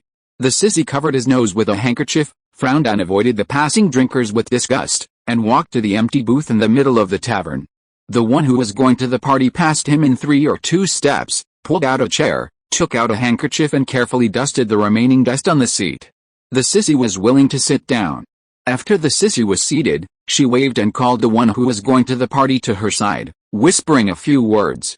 The guest straightened up and addressed Bach with dignity. 1 glass of brandy, on the rocks, preferably from cognac, but if that's unavailable, Armagnac will do. Bach was stunned for a moment. He knew cognac, it was the name of the bartender upon entering, but he had never known it actually produced wine there. As for Armagnac, sorry, he had wasted 36 years and only heard of it today. He couldn't help but look for help at his old friend, Katharina, whom he considered the most knowledgeable. Catalina whispered to him, "Cognac is the best brandy-producing area in the world. The same is true in the Armagnac region of France, but I only have rum here, from New Orleans, Mexico, and the Greater Antilles." "You can tell him directly," Catalina shrugged. "I told you before that the ceremony of entering the tavern should be revised.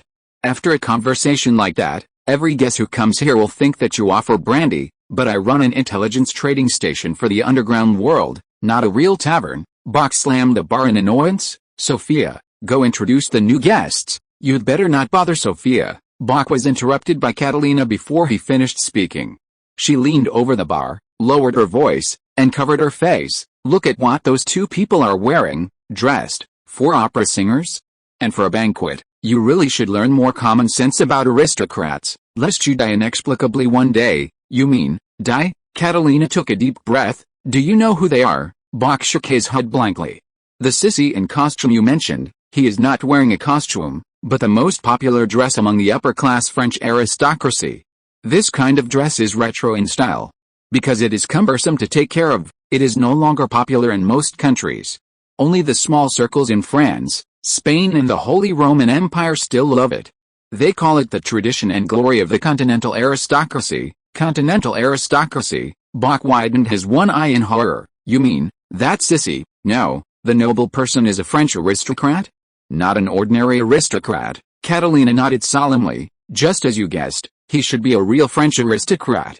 Did you see the follower beside him? Every move reveals the aristocratic temperament. Only noble French nobles in the world can make young sons of ordinary aristocratic families become followers, and willingly. Then, what should I do?" "Don't let Sophia entertain them. Sophia is clumsy. If she accidentally angers the noble, she may be injured or even die." Bach was frightened by Catalina's expression. But I don't know how to entertain a true aristocrat. What should I do?" "You?" Katerina shook her head helplessly, standing up with a bang. "Aren't you good at fancy cocktails? That iceberg flame? Show them off and buy them time.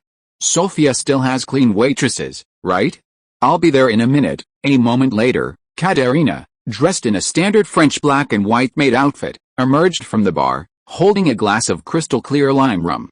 Poor Bach was diligently performing the iceberg flame for Atrin. This concoction involves mixing rum, sugarcane juice, and a high-proof distilled spirit. Using specialized mixing techniques, the 2 spirits and the sugarcane juice are layered, poured into a glass set with ice, and then the top layer of spirit is ignited. Once successful, a faint blue flame drifts over the ice, evaporating the spirit while simultaneously burning some of the sugarcane juice, creating a fresh caramelized sugary smoky liquid that floats in the drink, creating a sweet, lingering finish. This was Bach's signature skill, the only bartending technique he possessed as a bartender. Seeing the wine glass begin to flame, Katharina stepped forward at the perfect moment, gently set down the tray, and bowed deeply to Atrin. "Dear sir, in order to let our guests enjoy the best French brandy, we have very high requirements on the quality of the wine, so that the stock is scarce. You came at an untimely time. The brandy in the cellar was sold out 3 days ago, and the next batch will not arrive until 2 months later, so," Yatrin raised his chin proudly, "so. I performed like a fool outside, but I can't taste the taste of my hometown. I'm very sorry. To make up for your loss, Mr. Bach has prepared the best rum in the New World for you, iceberg flame and blue sky sun. Please believe us, although the brewing technology of the New World is not as rich and fragrant as that of France, it also has its own flavor and will never let you go home disappointed. Really, you can taste it yourself, or let your servants taste it for you. We believe in the taste of the 2 gentlemen, and sincerely hope to get your affirmation." At this point in the play, Bach had completely entered the script prepared in advance by the jackdaw. Atron noticed this and began to consciously control his edge, just as Catalina had successfully won his admiration with her unyielding attitude, and in the process, relieved poor Bach from his inexplicable sense of crisis. Serving aristocrats is truly a dreadful job. Bach sighed inwardly when he suddenly heard Atron's condescending voice. "A friend told me this is the best tavern in New Orleans," Atron said, fiddling with a flaming glass with his gloved hand. "You sell more than just alcohol, it seems." Bach's eyes suddenly lit up. "What do you want to buy? Life, a bounty?" "Who's the target?" "Bernardo de Galvez. He's been staying at the beautiful Lady Kent's estate lately. I heard he often visits the northern suburbs."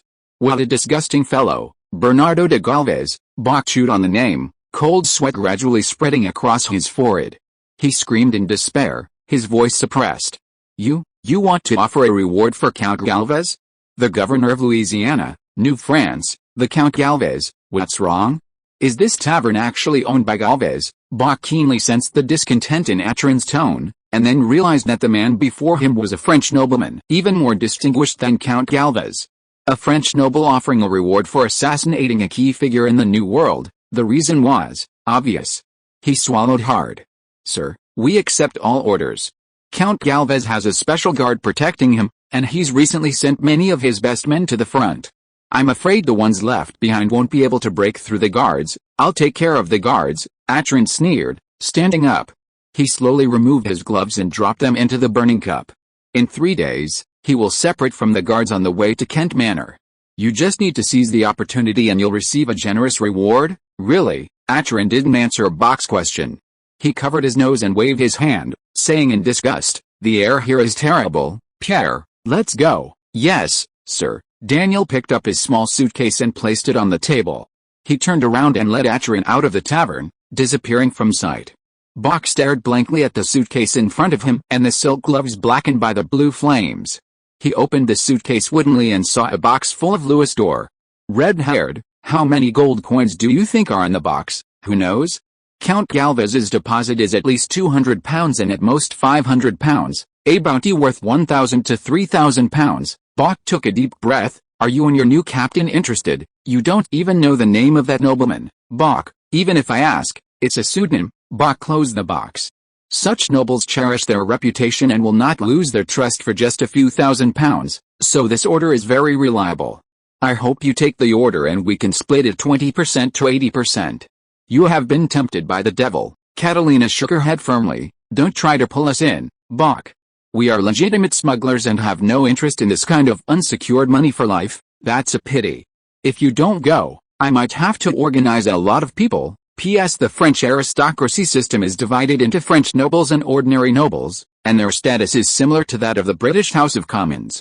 The original French nobility consisted of 12 members, 6 secular nobles, the Duke of Normandy, the Duke of Aquitaine, the Count of Champagne, the Duke of Burgundy, the Count of Flanders, and the Count of Toulouse, as well as 6 religious nobles. Before the 14th century, the French royal family was extremely cautious about the promotion of French nobility, adding only the Duke of Anjou and the Duke of Brittany. After the 14th century, the nobility gradually relaxed its restrictions, and by the eve of the French Revolution, there were 43 members. Generally speaking, the status of French nobility was far superior to that of ordinary nobility. For example, the Baron of Montpellier was a French nobility, while the Count of Gévaudan was a common noble. Although the Count's rank was higher than that of the Baron, when the two met, the Count of Gévaudan was still the first to greet. If you are listening to this novel on a channel other than Fanfic World, it means it was downloaded and re-uploaded without effort. We warmly invite you to visit our channel, Fanfic World. There you will find the original version of this story and many other novels of various genres. We look forward to seeing you dive into a world of incredible novels. Chapter 136: Alchemy and the Highest Crystallization of Modern Medicine. Delta, Parchman Bar. Parchman Bar is a small, low-lying island located in the northeastern heart of the Mississippi River Delta. Unlike the salt marshes that cover most of the bar, it is surrounded by a spiderweb of small rivers. The slightly higher terrain forms a natural levee to prevent seawater intrusion. This is why this oil here is so rare. It doesn't form salt crystals. Despite its poor quality and desertification, it still supports a small cotton plantation, which supports the adjacent slave town of Parchman. The island is also a renowned seabird sanctuary. Year-round, bird hunters flock to the island, accompanied by dogs, rifles, and 3 or 5 personal retainers, to spend time at a pelican farm near the town, enjoying a leisurely hunting trip. Clem and Pierce give off a similar impression, a well-off father and son, dressed in brand-new, comfortable shirts and breeches, accompanied by a large, fierce-looking group of white men. If one had to distinguish them from common seabird hunters, they didn't have hunting dogs, but they had 40 double-barreled shotguns, with such powerful firepower that they looked like a small army. The farm owner was secretly worried. An ordinary wealthy businessman would definitely not be able to afford such a grand display, not to mention the fact that he had to train his entourage to obey orders and follow strict rules. This guest named Kren might be a high-ranking bureaucrat in the interior, or a senior officer in the colonial army. In short, he must be a high-ranking figure. If he could establish a proper relationship with such a big shot, for example, an engagement? Pierce felt a burning gaze sweeping across his back, and he shuddered uncomfortably. Crone glanced at him worriedly. "Little Pierce, you are not sick, are you?" "How could that be?" Pierce blushed and waved his hands repeatedly. "In order not to hold everyone back, I specially asked Mr. Solander for the panacea. Mr. Solander said that although his medicine can't cure any disease, it can definitely ensure that I will be immune to all diseases in the next week. There is such a miraculous medicine. It's the highest crystallization of alchemy in modern medicine. Could it be?" "Azoth, it's not a panacea." Pierce shook his head with regret and admiration. Mr. Solander admitted that although he mastered the formula for refining the panacea, he did not have the ability to refine the real panacea before finding the fifth element. Crone couldn't help but take a breath. If it's not the real Azoth, could it be some kind of substitute? "Have you heard of star antimony, Mr. Scott?" Mr. Solander said that it is an impure Azoth. Because it is bound by the laws of chaos, it cannot be purified or separated. It is the great discovery of the last sage, star antimony? The strange crystal described in Basil Valentine's The Triumphal Chariot of Antimony? Mr. Scott really knows about star antimony? Pierce waved his fist excitedly. Mr. Solander said that the last sage improved the formula of the sorcerer Valentine and successfully produced star antimony, and detected the existence of Azoth from it. This is the closest great breakthrough for mankind to the fifth element since the Renaissance and the decline of alchemy. Really, of course it's true. Modern medicine, the secret art of alchemy, uses cow dung, donkey whiskers, rabbit urine, mouse feces and an appropriate amount of salt and sulfur. After stewing, it is burned with high fire to extract the crystals. This is star antimony. Mr. Scott has never seen its beauty. It's like cutting out a fragment from the starry sky and collecting it in a black gem. As long as you eat it, you will be immune to all diseases within a week. You ate it, of course. What does it taste like? Good medicine tastes bitter. Mr. Scott, Mr. Solander is great, right? I want to ask him about alchemy and medicine. It's all well and good for a young man to be eager to learn, but the problem is that it includes shooting, swordsmanship, cartography, command, meteorology, and finance. The captain also insists on you learning aristocratic etiquette and literature. Adding alchemy, will that be enough? I can still squeeze in 2 hours. 4 hours of sleep a day is plenty. Seeing Pierce's enthusiastic expression, Crone sighed lovingly and ruffled his hair. If you really want to learn, ask Daniel after this is over. Alchemy isn't something to be kept to oneself. He'll agree. Silence fell that night. Early the next morning, Crone and Pierce led all 40 musketeers out, fully equipped with supplies and equipment, and plunged into the vast, dense forest that spanned 2 or 3 small islands. No one thought to inform the farm's owner, as their sole purpose was to help the musketeers familiarize themselves with their new rifles as quickly as possible, while minimizing the risk of attracting attention. In a clearing in the forest, Crone stood before the crowd, his new rifle held high. Look carefully at the junk in your hands. It's a double-barreled hunting rifle made by a local gunsmith, with a caliber of .109, a maximum firing rate of 3 rounds per minute, an effective range of 50 meters, an optimal range of 8 meters, and a firing rate of 60%. Because it has 2 barrels and uses a larger charge and lead bullets, it is extremely powerful and has dense firepower, and is deeply loved by fur hunters. Don't doubt it. Compared to the maritime commuter you are used to, this is an absolute scrap metal.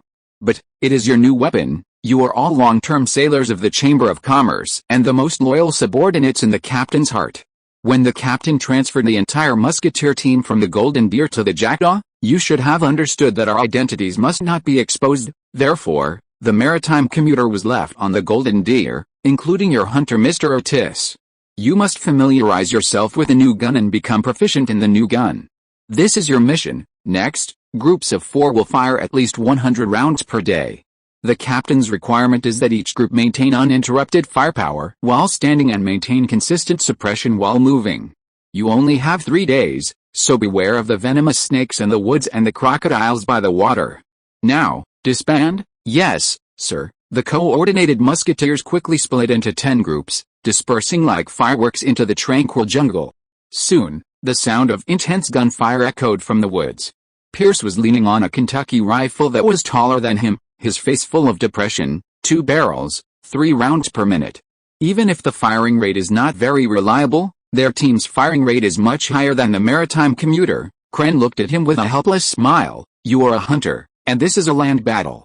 The 50-meter range is too short for you, and too dangerous, I know. Pierce held the Kentucky with both hands, but the barrel of this broken gun is too long. Even if the land is more spacious than the lookout tower, with a rate of 1 round every 3 minutes, I can't support you like I did on the ship. No support is needed. Kren smiled contemptuously. In the captain's plan, you were not going to act with us. Familiarizing yourself with a new gun is the most important thing right now. That's right. Pierce stomped his feet, and suddenly looked up with a rifle on his shoulder. Mr. Scott, do you think my plan this time is too complicated? Is it complicated? Kren thought for a while. The captain's idea is not wrong. The cost of participating in the war is too high, and the cost effectiveness is too low. Waiting for Count Galvez to be assassinated, and then showing up at the right time to save people is the best way. In that case, let's wait for the assassin to appear. At worst, we can organize a fake assassination. Why do we have to make it real? There are too many variables. You are still too young. Kren smiled and patted Pierce on the shoulder. Humans are often afraid of doing things for the first time. If we just wait and see, it is very likely that those who want to assassinate Count Galvez will not actually do it until the end of the war outside the city. Such a development is good for Count Galvez, but not for us. We need to make things more interesting and uncontrollable. As the captain said, the Count takes the biggest risk, and we compete for the greatest wealth. After all, wealth and honor are sought in danger. P.S. Old things are brought up again. The last sage, Newton. Azoth is the alchemical term for the panacea. It was also known as the elixirity in Persia and the golden elixir in ancient China, similar concepts. However, the core purpose of Azoth is not medicinal, but rather as a medium. Literature describes it as a crucial medium for extracting the fifth element, the core material for crafting the Philosopher's Stone, or even the stone itself. The Philosopher's Stone can transform base metals into gold and can also be used to create artificial humans, fulfilling the legend of God's creation. Therefore, Azoth is a secret elixir, a cult medicine, and a sacred elixir. The core structure of alchemy is the salt-sulfur-mercury triangle. Alchemists advocated for the organicization of all matter, positing the organic theory that salt represents the body, sulfur represents the soul, and mercury represents the spirit. This theory ultimately led to the development of modern chemistry. PS2, star antimony originates from the famous alchemist Basil Valentine's The Triumphal Chariot of Antimony. There is no evidence that Valentine ever produced star antimony, but there is clear record that Newton improved the formula and successfully produced it. Newton described this mixture as not so precious as to contain the Philosopher's Stone, but concealed within it a marvelous remedy, a remedy generally believed to be azothite. P.S. Don't doubt 18th century modern medicine. The British excelled in and believed in their ability to treat illnesses using various alchemical theories and feces. While the formula in this article doesn't come from any source, it's based on reality. Chapter 137 Love Makes People Crazy. This is New Orleans' most famous parade ground. In 1719, the earliest French settlers, accompanied by my ancestors, settled here and laid the first cornerstone. This is a sacred place of the French faith, so it was originally called the Place des Gardes. It wasn't until you, the Spanish, arrived that it was renamed the parade ground. On the bustling parade ground, Carmen led Noah and Wang, standing among flocks of pigeons, as they toured the sights of New Orleans with an Indian guide. Tourism is a relatively new industry worldwide and far from mature, so there are naturally no truly professional guides. However, sales-oriented shopping guides have always been part of human history. Hence, this trip. Early in the morning, Carmen took Noah and Wang Yi to 7 antique shops. As an aristocratic lady with a love of colonial culture and more money than she could burn, she successfully earned special hospitality from the antique shop owners. This Indian, named Chikuku Chili, was a slave of the antique shop owner. He was eloquent and knew all the history and secrets of New Orleans since its founding. The owner entrusted him with an important task, asking him to fully stimulate the lady's curiosity and Spanish pride, so as to expand Carmen's purse and let her buy as many New Orleans antiques as possible. Of course, Carmen would not let Mr. Chikuku feel disappointed, and as soon as he finished speaking, she interrupted him at the right time. Mr. Chili, is the wooden cross in your store the first one placed in the church? No, honorable madam. That is not the earliest cross, but it is definitely the most meaningful one. Have you heard of the parade ground hoax in 1768, the time when my compatriots punished the French fanatics? That's the time. That night, the Mississippi was stained with blood. The coup leader Gouderel once fled into the church under the protection of the French who were attending the banquet. Chikuku sighed pretentiously. He was seriously injured and covered in blood at that time. I heard that when the Spaniards asked the priest to open the church door, he had already died holding the cross. The blood on his body soaked into the wood texture and could not be washed clean no matter how hard he washed it. The governor felt that the cross stained with the blood of the fanatic was a blasphemy and insult to God, so he ordered people to replace it with a brand new cross. The replaced one was bought by the owner at a high price and became the treasure of our store. What a thrilling story, Carmen exclaimed. Mr. Chili, how much is your treasure for? Chikuku's expression froze. As far as he knew, his owner had purchased the cross for £50. Logically, after all these years, burdened with such a heavy and tragic history, the cross's value should have risen significantly. But no white person wanted to buy a blood-stained wooden cross. It had long been in their hands and was practically decaying. Should he take advantage of Carmen's impulsiveness and sell this inventory at a very low price? Or satisfy her fantasy of a treasure by swindling her with a high price? After careful consideration, Chikuku decided to cheat. Madam, that cross carries too much weight. The owner paid £100 for it. Over 10 years later, £20, deal. The cross is yours, Chikuku said quickly. Carmen covered her mouth with her hand and chuckled. By the way, I haven't introduced you to my companions, Noah and Yi. Noah is my sister. She has fallen hopelessly in love with this gentleman from the Qing dynasty and is ready to hold her wedding under the witness of God. That's wonderful. Chikuku joyfully expressed his blessings to Wang Yi and Noah. Miss Noah, your vision is unique. Yellow-skinned men are naturally more gentle than any white-skinned man, and they are also knowledgeable and interesting. More importantly, you have found a handsome gentleman from the mysterious East. Even the secular world cannot condemn you for this. Thank you. Noah flushed with shyness, wishing she could find a pit to crawl into. At this moment, Wang Yi suddenly stepped forward, blocking Chikuku and Noah without a trace. Mr. Chili, you are wrong. The gentlemen of the Qing dynasty are often regarded as heretics by the stubborn white people because of their beliefs. What about Amitabha and Wooliangai? They are used to treating the Qing people as pagans, and setting obstacles between my love and Noah. Then what should you do? Love cannot be obstructed by meanness. Wang Yi raised his arm and shouted, we in the East have a saying called expediency. Do you know? I have successfully deceived Noah's parents and made them believe that I am an Indian who believes in God, and a young chief of a powerful tribe. Young chief. I plan to meet with Noah's parents in 3 days, but I know nothing about Indians. Mr. Chili, are you willing to help me? You see, I can convince Ms. Carmen to pay a more appropriate price for the cross. Chili stared blankly at the Oriental gentleman of the same skin color in front of him, and vaguely felt that perhaps pretending to be an Indian was the main purpose of these three people's publicity in the antique shop. I don't mind, but is it really okay for you to deceive the girl's parents in this way? No problem. The Qing dynasty and the New World are separated by an ocean. Once the ceremony is over and the marriage is completed, she will be my Qing dynasty's daughter-in-law. From then on, she will stay in the house, take care of her husband and children, and follow the 3 obediences and 4 virtues. She will never see her family again in her lifetime. So, don't worry, Don't worry, Shikuku was in order. So love is something that drives people crazy. Time passed, and 3 days passed.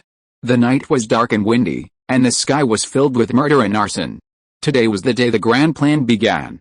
Lorraine, as he had done the past few days, sat forward in a tall oak tree, legs crossed, head propped up, eyes half closed, gazing through the lush branches at the peaceful French camp not far away.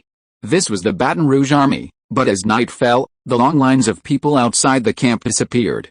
The night was silent, and the birds and animals chirped. Lorraine was accustomed to such scenes. The Count had established a queuing system for recruiting smugglers, similar to the systems used in modern hospitals and banks.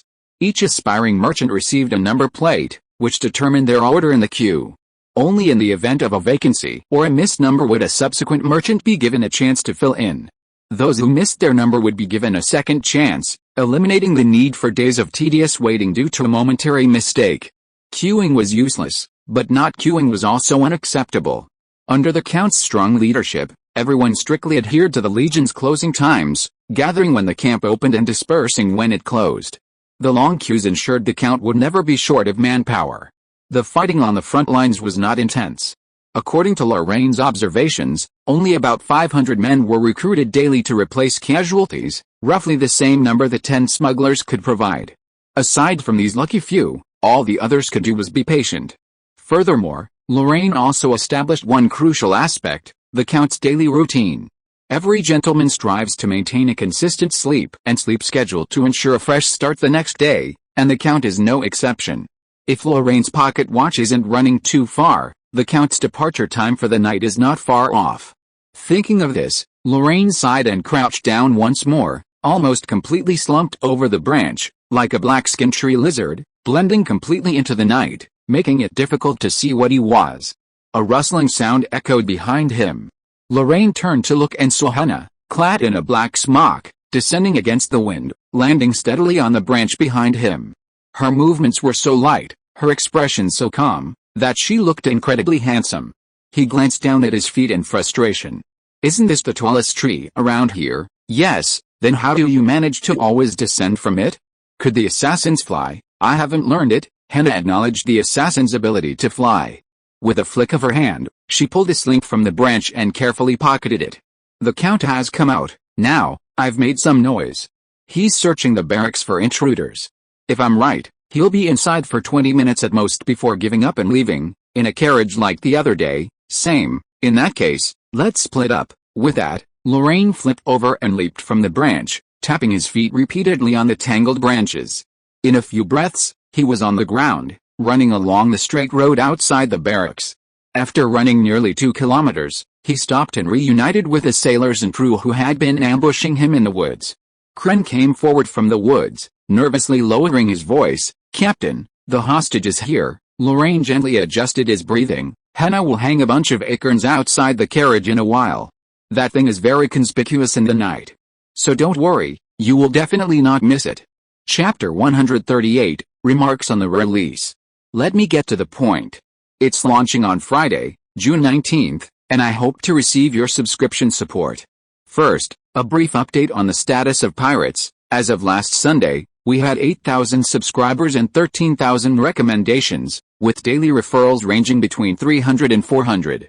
Because we were running low this week, the difference between the launch figures won't be too significant. In other words, if Pirates subscription figures are normal, they'll be around 300 to 400. Next, let's talk about the update plan.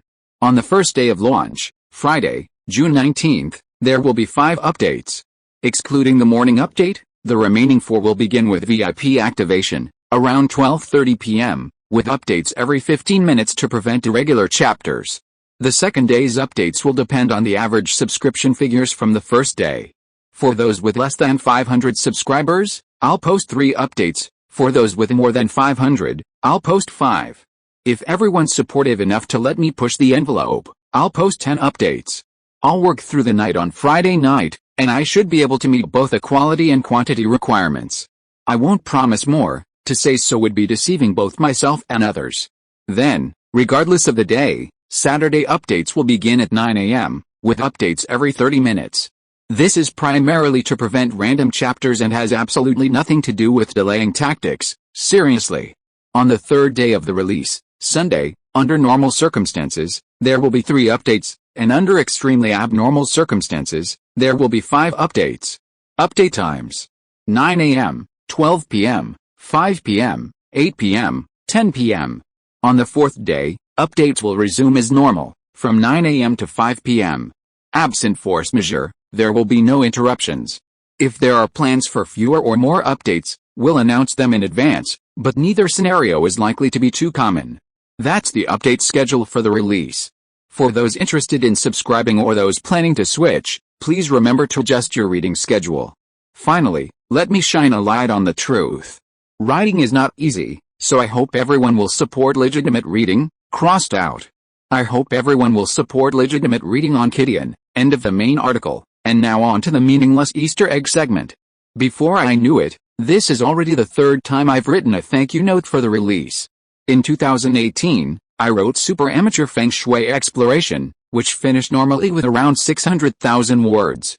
I think the average subscription was around 30,000. I don't really want to recall it. In 2019, I wrote The Great Kin Magnate, which was just a few tens of thousands of words away from 2 million words. Although the average subscription was only around 200,000, I was really happy writing it, and I was able to fully express what I wanted to say. For a historical work written in ancient vernacular Chinese, focusing on the socialist industrial revolution and the cultural clashes between various schools of thought, to be honest, I never had high expectations for its success from the day it started. So, after reading about my miserable past, did you suddenly feel more confident that I could finish the book normally? In 2020, it was Reborn as a Pirate. The title was chosen by my editor, and it's trending. As for the rest, don't worry too much. Looking back, Pirate has a rather bumpy fate. I remember the idea came up 6 months before I started writing it. The Magnate was still at its peak, with no end in sight. One night, I had a strange dream about a difference engine, so I woke up in the middle of the night to research steampunk settings. I came across flying sailboats online. Sailboats are a superior form of male comics to steam engines. From that moment on, I began to think about writing a novel about the age of sail. I vaguely remember when the project was first launched, I enthusiastically discussed the idea with the idiots in the author group. Someone told me, it's an unofficial history, and naval history, NH. If I dared to write this book, I'd be destined for childhood friendships and endless subscriptions, but I still couldn't help but start working on the outline of Pirates. First, I worked on the time period, from the first great geographical discoveries to the Anglo-Dutch rivalry to the current end of the sail era. I made 3 major adjustments and researched a lot of strange information. Then, I worked on the story, piecemeal, for about a month and a half. Just as I was almost done, I suddenly realized a serious problem. That's right, like most people, my understanding of sailing warships was limited to this ship is cool, it looks super cool when it's sailing, level. I'd never even built a model, which was completely inadequate for me to write an adventure novel set on the ocean. I was completely discouraged at the time, and I wrote a 60,070 word outline and threw it into the scrap heap. After all, some historical and cultural details could be filled in with fictional rhetoric, which would at most earn you a few criticisms, but when it came to the core design of the entire story, I couldn't just completely detach myself from reality with nonsense. If I really had to go that far, I might as well write a book about the stars and the sea. While the subject matter might be outdated, it would at least have a wider audience than sailing warships. After that, I had a few more ideas here and there. It's not that I didn't like any of them, but the pirates were just lying there, flirting, and they kept me from falling in love, making everything impossible. It wasn't until a month or 2 later that I stumbled upon the forum called Sailing Warships, which opened the door to a new world. So, today, my first thank you isn't to the editor, but to those lovely tech geeks in the forum. It was their tireless porting and translation efforts that provided Pirates with the necessary technical support, allowing me, a writer with nothing to show for it, to muster the courage to write a niche, almost unfinished, long-form naval history novel. Second, I want to thank all the readers who have supported me since the book's launch. Thanks to you, Pirates had impressive numbers. Although it didn't reach the top of the Sanjiang rankings or even make the front page at the end of its launch, I at least had aspirations. Even right before the book's release, I still dreamed of a 15-to-1 subscription ratio. Your support was the source of my dreams. Third, I'm grateful for the support of my family and editors.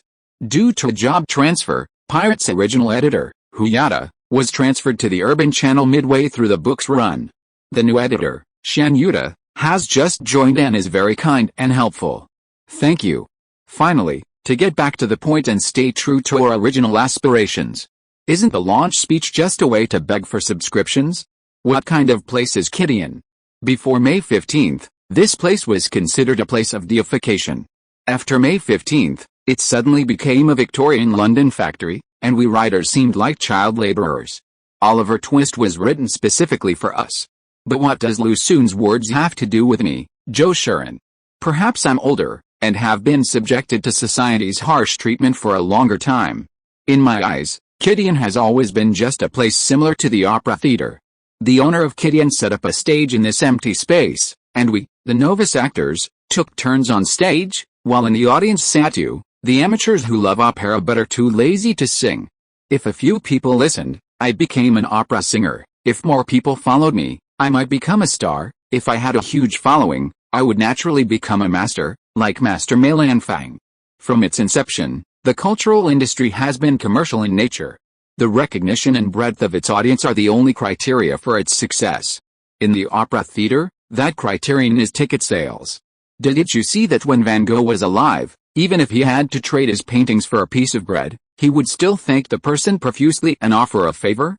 So I sincerely hope that those who are willing to subscribe will read The Pirates on Kidian as much as possible. Perhaps its app is somewhat inhumane, and perhaps compared to a certain 3-character pavilion, its UI designer should be nailed to the pillar of shame and wait for resurrection in 7 days, but only here can the Pirates be judged by its value. From the perspective of legitimate reading, reading Kidian's books on QQ Reading is like listening to us perform in a restaurant near the Leeuwen Opera House. I can see you, and the restaurant owner will give us some tips, but it doesn't count as our place. Reading Kidian's books on Tencent's other reading platforms is like buying a record recorded by the owner of the Leeuwen Opera House in a music store. The sound is still the same, but we definitely can't hear the noise from the audience. As for the rest, well, there are some, right? This is the current landscape of online literature, no different from the Leeuwen Opera House before the founding of the People's Republic of China, and no different from the capital of 3,000 years ago or 3,000 years later. But I still love writing on Kidian. Kidian has the most inclusive and receptive readership on the internet. Only here can writers like me, driven by passion and obsessed with niche culture, find some chance of recognition and appreciation. This isn't possible anywhere else. You are my bread and butter. Guo Degan dedicated a song, Great Reality, to you all. Enough said. I'm off to pursue my dream of producing quality articles, laughing to save my life. I hope we'll meet in the VIP chapters. Scavenging in the Dark Night, late at night on June 16th. Chapter 139 Loyalty. 10 minutes later, horse bells rang. A luxurious carriage, escorted by dozens of cavalrymen, sauntered towards New Orleans. This was the only accessible road to and from the barracks. The rest were either steep, bumpy, or too narrow, with overgrown branches easily scraping the gold and silver decorations on the carriages, detracting from the Count's convoy's elegance. This was one of the reasons Count Galvez deeply hated New Orleans. The roads were terrible. Whether it was the cobblestones or the dirt roads in the suburbs, his convoy simply couldn't move. The short distance from the barracks to the boarding house alone wasted 2 precious hours of his time each day. Had those 2 hours been spent recruiting, he could have deployed at least 200 more soldiers to the front. Had those 2 hours been spent on the battlefield, the damned British might have been driven out of Louisiana long ago. However, hypotheticals were just hypotheticals. As a distinguished French nobleman with lofty ambitions, he could never allow himself to spend the night in a shabby barracks. There was no fine wine, no fragrant coffee, no gentle ladies or attentive servants by his bedside, and the dampness of the tent would make his curly hair tangled and difficult to manage. He cared less about winning a war quickly than about achieving victory with grace. Victory was his, anyway. Count Galvez was destined to become a hero of France. A hero. The Count couldn't help but curl his lips. In the past few days, he had coaxed away the messengers of the Duke of Richelieu and the Count of Flanders. These 2 distinguished figures would never have guessed that his sincere promises were merely delaying tactics. The defense of New Orleans was a matter of royal interest. Therefore, the Count always had the support of His Majesty Louis V and Queen Marie. The Queen even sent messengers to inform him that if he could secure victory at the Battle of New Orleans and safeguard the royal family's vital interests in New France, the Galvez family would be elevated to the ranks of the noble of France, free from the pathetic circle of common nobility and equal to the powerful who bossed him around. Would those rogue messengers still be able to boast before him? Even if dignitaries like the Duke of Richelieu and the Count of Flanders arrived in person, would they have the nerve to hold him accountable for his abuse of power? Everything he did was for the ultimate good of France. The Count could practically smell the rich aroma of rapid advancement. He had already sacrificed so much for this fragrance. If he still failed, would the Galvez family, far away in France, be torn to pieces by those hungry wolves? If he stumbled on the edge of a sword, would he, Count Galvez, governor of Louisiana, be slammed with countless crimes and nailed to the pillar of shame? Life and death. The Earl took a deep breath, suddenly nostalgic for the delicate form of Lady Kent. He pushed open the window and poked his head out, ready to urge the convoy to speed up, when he caught a glimpse of a swaying patch of tender green at the bottom edge of the carriage. A dozen fresh acorns, bundled together by someone, were secretly tied to a silver ornament on the wall. As the carriage moved forward and backward, they twinkled in the moonlight. His anger suddenly rose. Al, the black slave driving the coach, turned his head nervously, blinked his big black and white eyes, and asked innocently, "Master, why are you angry? I remember that I asked you to clean the carriage carefully before each trip. Did you really follow my orders?" "That's a must, master," Al hurriedly defended. "Before each trip, I will clean the carriage from top to bottom, and even every decoration is wiped spotlessly with cotton cloth. I swear to God that there will not be a single omission." The Count suppressed his anger, stretched out his hand, and pointed to the bunch of acorns. "Then where did it come from?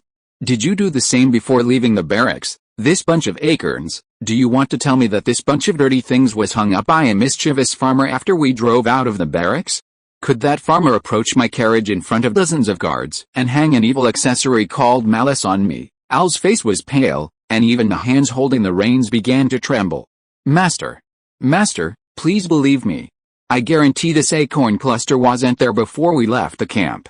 As for why it ended up there, the thought of himself becoming a laughingstock in New Orleans swelled with rage. The Count interrupted Al. "It seems 7 days since your last whipping? I've been too lenient with you, so lenient that you've dared to lie to me and allow my carriage to parade through the streets with this filthy acorn cluster hanging from its back, a source of ridicule. Master, Al has been your most loyal servant for 3 years. Even facing a sword, I've never flinched." Bang! Without warning, a sudden gunshot rang out in the forest. The lead bullet, leaping through the overgrown branches, struck the swaying bell from hundreds of meters away, leaving a long singe mark on the horse's neck. The horse neighed in pain and broke into a gallop across the bumpy road. The knights in front of the carriage hurriedly made way, and the loyal Al screamed and instinctively jumped off the carriage, leaving the Count and the uncontrolled mad horse running away on the road. Everyone was stunned. The captain of the guard, who was originally guarding behind the carriage, rode his horse and led his guards to rush forward, shouting as he ran, "Who knows what happened? Tell me, what happened? It seems we just encountered an unsuccessful assassination." "An assassination?" The captain of the guard widened his eyes in horror. "Where is the Earl? Where did the Earl go?" Several knights stretched out their hands woodenly, pointing obliquely in the direction of the team's advance. "Sir, the Earl's carriage was frightened and just ran towards that place. Are you just going to stand by and watch?" The captain of the guard raised his whip and suddenly saw Al grinning on the ground. "Al, why are you here too?" "That means the Earl has no coachman now." Al struggled to get up from the ground and quickly chose a big tree to hide. Mr. Breno, although now is not the time to talk about this, but don't forget, there's a gunman hiding in the woods. Gunman? The captain of the guard was startled, rolled off the saddle and leaned his back against a big tree. "Everyone hide. Hide behind the trees. There are hunters here," he shouted to the panicked team. "I need a few brave volunteers to protect the Earl. We are guards. Protecting the Earl is our duty. Volunteers. Get on your horses." Chapter 140 Reclaiming Joan of Arc. Document number 1779, General Chamber of Commerce Board of Directors No. VIE drafted by Lorraine Andrew Drake. Argumentation: Hina Yesla, Carmen Xavier, Atrin Desai, Katharina Dubois. Attendees: Pierce Artist Note Taker, Noah Sarah. Proofreaders: Karen Scott, Wang Yi, Daniel Solander classification, top secret, discussions immediately destroyed, only index retained, operation codename, Recapture Joan of Arc. Recapture Joan of Arc is the Chamber of Commerce's first major development plan since entering the Americas. Its design is far more complex than last year's decisive Cantabrian embargo, and the initial investment in manpower, material resources, and money is incomparable. Even so, it remains a high-risk investment. Lorraine's ultimate goal is to enter the North American arms smuggling industry, skipping the initial stages of accumulation and slow growth, directly entering the harvest phase and becoming one of those who sit at the table and share the cake. This meant that Lorraine needed to establish himself as a privileged class with access to the supply. The core of North American arms smuggling was the Charleville rifle, whose sole supplier was the Kingdom of France. The first-tier agent was the Louisiana colonial government, while the second-tier agents were trade associations with connections to the French elite. Before the Battle of New Orleans, these associations formed a monolithic, privileged caste within the smuggling chain. The Louisiana colonial government held only the first-tier agent link, but Count Galvez's authority was insufficient, and he dared not interfere with the elite's division of the supply. The first-tier agents were merely nominal, the second-tier agents truly controlled the supply. However, the extraordinary developments of the defense led to a miraculous shift in this rigid class structure. Under pressure from all sides, the Count astutely grasped his last remaining opportunity and, in alliance with the army of Baton Rouge, seized the smuggling supply that once belonged to the elite. The old pyramid collapsed, and the new one remained unfinished. During this transitional period, the Count and the Legion became the sole distributors of supplies, replacing the original first and second-tier agents and becoming the absolute masters of smuggling. How long would this period last? Lorraine believed its end would be marked by two factors, the Count's death, and the end of the war. Once this period ended, a new pyramid structure would be quickly rebuilt, its foundation remaining the same as the old one. The only difference was that, if the Count survived, he would naturally become one of the new second-tier suppliers, one with immense influence. This was the theoretical basis for the entire operation, and it was clear that investing in the Count offered the potential for long-term and substantial returns. However, the Count was not the type of entrepreneur seeking financing. The Battle of New Orleans was drawing to a close, and the Count, despite his unpopular activities, had yet to face an assassination attempt. This showed that while many sought his life, most held back. This concern, whether due to a vague sense of aristocratic dignity, the established codes of conduct among the nobility, or simply a lack of commitment, hindered the assassination attempt. Therefore, Lorraine called upon Atrin and Daniel, each performing their respective roles, fabricated a false image of a French nobleman harboring a will towards the Count. This figure brazenly offered a bounty on the Count in the old tavern, both to place a price on the Count's life and to serve as a benchmark for future assassins. It also served to expose the conflict between the Count and the established vested interests, stripping away the veneer and leaving no room for compromise. Catherine, on behalf of Lorraine, participated in this drama, clearing Lorraine's suspicion and providing Lorraine with an opportunity to contact the Count and participate in the assassination. The next step was to make this unorganized and clumsy assassination a real threat to the Count. Count Galvez was the de facto governor of the colony, a skilled commander, and enjoying a honeymoon period with the elite Baton Rouge army.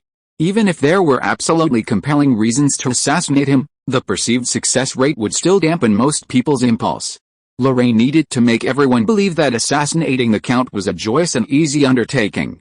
He and Henna had settled in the woods outside the barracks since the day they planned, spending 3 days mapping out the Count's movements and the behavior of his guards.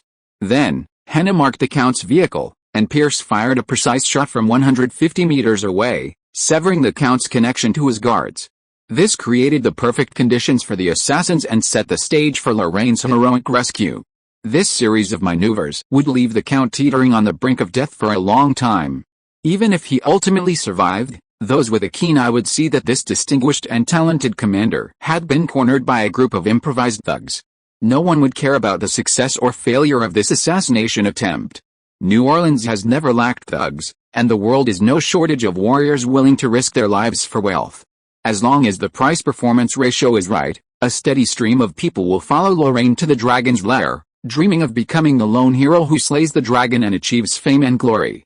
With this assassination, Lorraine has opened Pandora's box. The box holds the Count's life, and Lorraine, On the outside, must carefully hold the box in place, ensuring the Count does not die or suffer a devastating blow that would prevent him from continuing to command a war. Will this investment be successful? Or will the Count die? Lorraine muttered to himself, hiding at the edge of the woods. Kren, who was lying beside him, was stunned for a moment. Captain, what did you say just now? 20 minutes have passed. I wonder if the Count will die on the road. Huh? Haven't you thought about it? Lorraine raised his hand and pointed to the road. New Orleans is built on a swamp, and the road conditions are appalling. The Count is racing on this broken road in an unmanned crazy carriage, just like us driving a rudderless sloop into an Atlantic thunderstorm. The car is destroyed and people die. It is a normal outcome, but isn't Yesla protecting him on the side? Henna is hiding in the woods, and her direction of travel is parallel to the carriage. Lorraine drew 2 lines on the tree trunk, one straight and one twisted. You see, she has to use her 2 legs to chase 4 wheels, and the distance she travels is much longer than the carriage. Not to mention the problem of whether she can catch up, even if she keeps pace. What if the Count dies when the carriage overturns? Or if he survives the car accident, can Henna walk out of the woods and meet him in advance? But you insisted on arranging Yesla to follow the carriage. Henna followed the carriage so that she could inform us of any accidents in time if they occurred. She is the backup, not the first. Kren's mind was obviously a little confused. He stuttered for a long time and asked cautiously, then, what if the Count died? From today until the end of the war, the Count will encounter countless assassinations. Without God's favor, he will die at any time. If he dies, we will lose all our investment, including the bounty left in the old tavern, the double-barreled shotgun in your hands, and the ugly antique cross bought by Carmen. That's it. What else? Whether the Count is dead or alive, smuggling will not stop. Even if the smuggling stops, we can just drive the Jackdaw back to Lucy and say that the Jackdaw was stolen during the Mayan expedition. Who can still doubt us? Is this what Wang Yi said about being invincible, undefeated? Lorraine couldn't help but laugh. Your language talent is enviable, but a loss is a loss. There's no such thing as undefeated. It's just that we're well off now, so we can afford to lose this one. Chapter 141 Assassination. In the blink of an eye, a full 30 minutes had passed since Lorraine and Henna's reunion. Still no sign of the carriage at the end of the road, and Henna hadn't emerged from the woods to rejoin Lorraine with the bad news. Lorraine stared at the gathering dark clouds, unsure whether the unresolved situation was causing him irritation or the lingering anxiety before a storm. Perhaps it was the latter. He wasn't the only one showing signs of irritation. Just across the road, in the woods opposite Lorraine and the others, several burly men with guns slung out, cursing, only to be shouted back by those hidden in the woods. They were the assassins for the assassination. This morning, Daniel had secretly visited Bach's private residence under the guise of transferring funds. With the help of Noah and Wang Yi, he appeared alone, like a ghost, at Bach's bedside, easily knocking out the intelligence dealer's bedmate. He then left £200 in cash, reassuring Bach and, as it should be, demanding the assassination plan. 3 individuals took up the bounty, a small-time pirate, a skilled hunter, and a prominent street thug. They formed a massive 42-man team and a joint command group, ready to rise and fall together and share the enormous sum. Lorraine had always admired the underworld, but he was particularly impressed by the current situation. Even if they publicized their secrets, the news would remain firmly locked within their inner circle. Unless someone deliberately infiltrated and spied on, the mainstream world would never hear a single clue. If only the Drake Guild could one day achieve such a closed-loop information system. Lorraine sighed with regret. He knew that day would never come. A ship is a highly mobile place, and cultivating a cadre of devoted and loyal sailors is difficult. Even if they did manage to cultivate one, as the butterfly flower had done, as the guild expanded, he would have to place his trusted sailors in more important positions. It's not that there weren't truly loyal and righteous men in the white world, it's just that their culture made such individuals an anomaly, unlikely to exist on a large scale. Loyalty must be rewarded, be it benefits, status, or important positions. Lorraine had already begun this process in Lucy. The 50 men remaining on the Golden Hind were largely redistributed to key positions in the Caribbean branch, while the remaining 10 or so were promoted to seamen based on their respective strengths to fill the vacancies left by the flagship's crew being transferred to the Jackdaw. Similar promotions would be made aboard the Jackdaw when the time was right, with Lorraine's musketeers bearing the brunt of the action. Considering the nature of smuggling, Lorraine felt it might be a good idea to use them as a core member of the fleet. However, this would reduce the number of personnel available for covert operations. You can't have it both ways. Shouldn't they try to recruit sailors from the broader Han and Tang cultural circles? Loyalty endures far longer for those educated in Confucian culture than for those raised under the guidance of God. The problem was, where in the vast West could they possibly find such a large number of yellow-skinned sailors? Even if they did, how could they legitimately accept a Viking barbarian as their lord? Standing at the bow, facing the wind, leading them to recite viewing the vast ocean? Or reciting on the icebergs of Greenland? Or both? Facing Jishi in the east, I can view the vast ocean. 1,000 miles of frozen ice, 10,000 miles of drifting snow? Could they truly comprehend such a high-end, turtle-like aura? And 1,000 miles of frozen ocean, isn't that the Arctic Ocean? Are there turtles in the Arctic Ocean? Would they hibernate in the cold? Unless God created a hot spring cave similar to Hubisi in Greenland, they would be able to stay alive and kicking. But what do they eat? So, how do those lizards and anacondas in Hubisi usually get their food? Do they hunt from those tiny, honeycomb-like holes? As Lorraine waited impatiently, his thoughts drifted further and further away, higher and higher. Suddenly, Kren tugged at him. Captain! Captain! Lorraine was stunned for a moment, then suddenly snapped back to his senses. What's going on? Gunfire in the distance, Kren babbled excitedly. And, Yesra's here. After much anticipation, Henna appeared before Lorraine, accompanied by the distant sound of gunfire. Her breath was ragged, her skin flushed with a seductive flush from the long, high-speed run. Her tight combat uniform was soaked with sweat, and for a moment, she could barely stand. Lorraine rushed over to support her. Henna, how is it? The carriage is here, just around the corner. A dozen guards tried to catch up, but were intercepted by ambushed assassins, resulting in heavy losses. Henna swallowed hard. I need to rest. The rest is up to you. Count Galvez huddled in a corner of the carriage, terrified, his body covered in bruises from the collision. These were gifts New Orleans had bestowed upon him during the racing experience.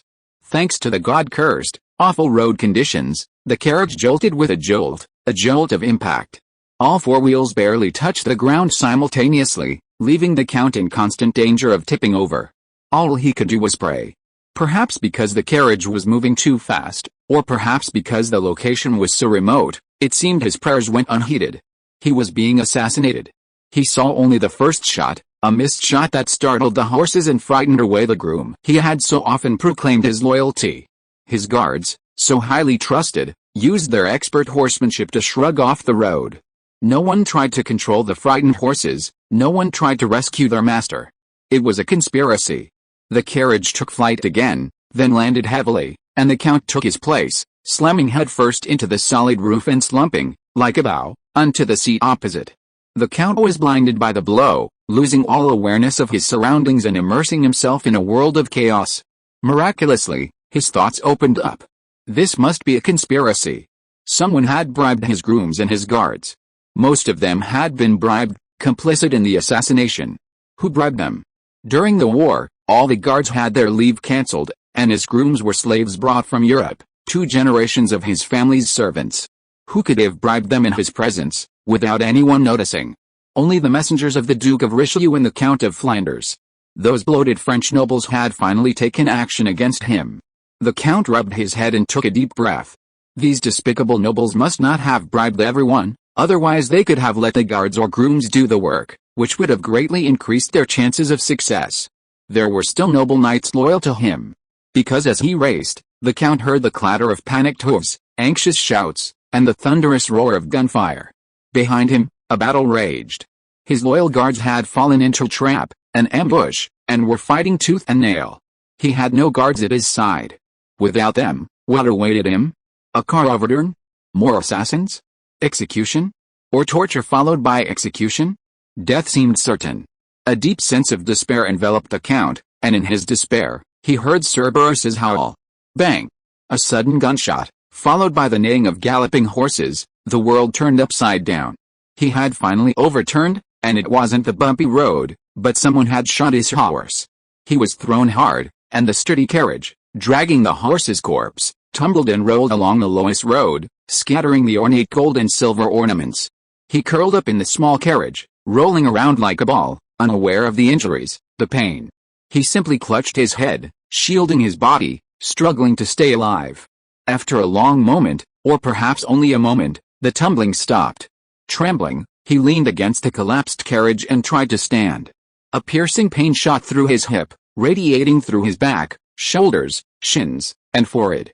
Warm blood flowed from the wound at the corner of his eyebrow, covering his head, face, and body. But he was pleasantly surprised to find he was still alive, and judging by the way the pain was radiating, he was alive and well, not seriously injured. Has God finally come to bless me? Tears welled in the Count's eyes. He forced himself to wipe away the tears, stood up, and recklessly pushed open the door above him. Bang! Another sudden gunshot rang out. The lead bullet struck the door, punching a large hole in it.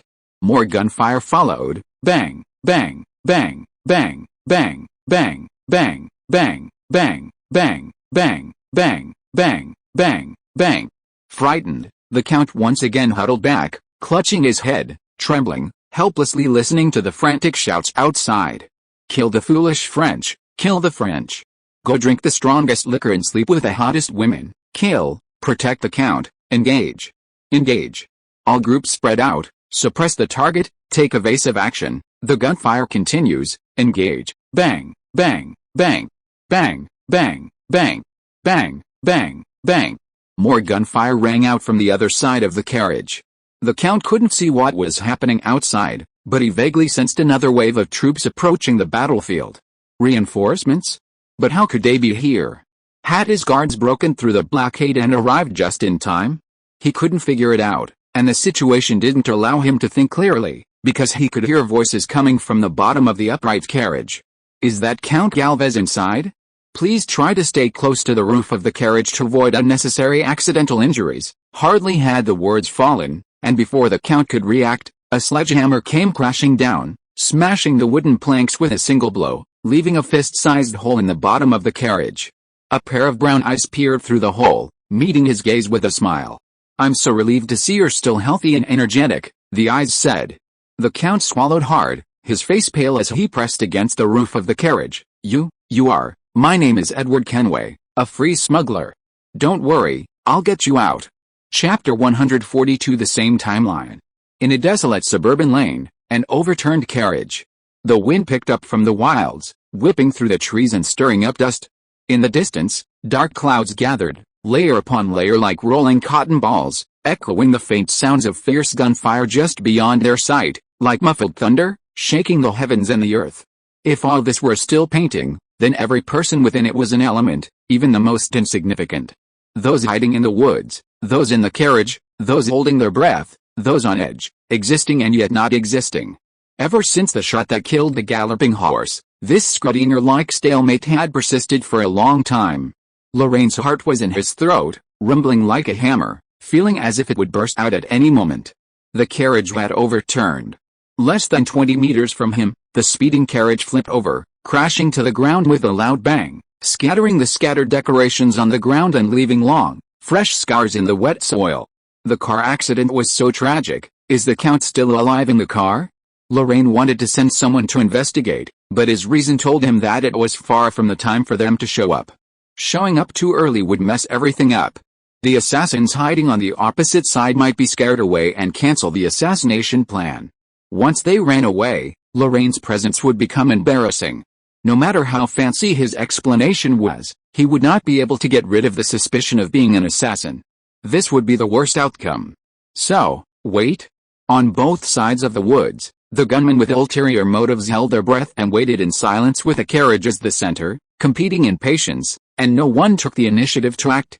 Time passed minute by minute, and the overturned carriage finally moved. A large hand, with white skin and bruises all over it, struggled to push open the upturned door. The twisted and deformed rocker made a teeth-grinding squeak and lifted the door up like a baffle. Bang! Another gunshot rang out opposite Lorraine, a flash of fire appeared, and the rapid lead bullet crossed the space, blasting a huge hole in the door panel. Lorraine saw the big hand shrink back in a flash, and finally couldn't help grinning. The Earl was still alive, and the assassination had begun. Kill the stupid French, kill the French. Drink the strongest rum and sleep with the hottest women. Accompanied by naked war trumpets, at least 20 gunmen rushed out from the other side of the woods. The number was only half of Daniel's intelligence. It can be imagined that they sent the other half to the distant blocking position to block those loyal and brave guards for Lorraine. "This money is really worth spending," Lorraine muttered softly, and swung his arm, which had been raised for a long time, heavily. "Kill." Kren waited for the order. The burly German boatsman rose to his feet, his deep command echoing through the forest. "Protect the Count. Meet the enemy tactically, meet the enemy.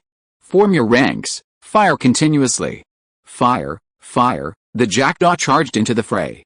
The 40-man musketeer squadron quickly divided into 10 squads, each armed with crude double-barreled hunting rifles, forming a fluid, rotating battle formation. The front row always maintained 2 shooters. The lead shooter cocked the hammer as quickly as possible, firing 2 rounds. Whether or not he heard a shot, he immediately lowered his rifle and retreated to the back row. The second shooter listened closely for any sounds nearby. If he heard the hammer go empty, he would raise his rifle and fire a follow-up shot. Once the lead shooter retreated to the rear, he would move a step to the left, becoming the new lead shooter in the formation, clearing space for his companions in the rear row. Repeatedly. This unique land battle method combined the 4 men into a single entity, like the 4 corners of a rectangle, spinning through the dense forest. The assassins were completely unprepared for this sudden encounter, and 7 were shot down in the first encounter. The remainder tumbled back into the woods, using thick trees for support as they frantically exchanged fire with the musketeers. A surge of resistance was quickly established. Kren stood majestically at the edge of the woods, like a true general, directing the battle with command after command. Groups 3, 6, and 7, cover Wang's assault position. Groups 1, 2, 5, and 9, led by Desai, suppress the enemy. Group 10, move north to guard against further assassin reinforcements. Groups 4 and 8, take command of the carriages and guard the wounded. Wang also charged forward. Clad in a dazzlingly colorful smock, his face painted and his hair swathed in feathers, he resembled a vibrant parrot, spear in hand, as he burst forth from the woods. "Aho!" he cried out, leaping with lightning speed. Each stride carried him nearly 2 meters, and each landing was accompanied by a mysterious twist, as if his body were completely unrestrained by inertia and gravity. He called this pace the 8 diagram's mysterious step: zigzags, straight lines, diagonal lines, receding diagonal lines.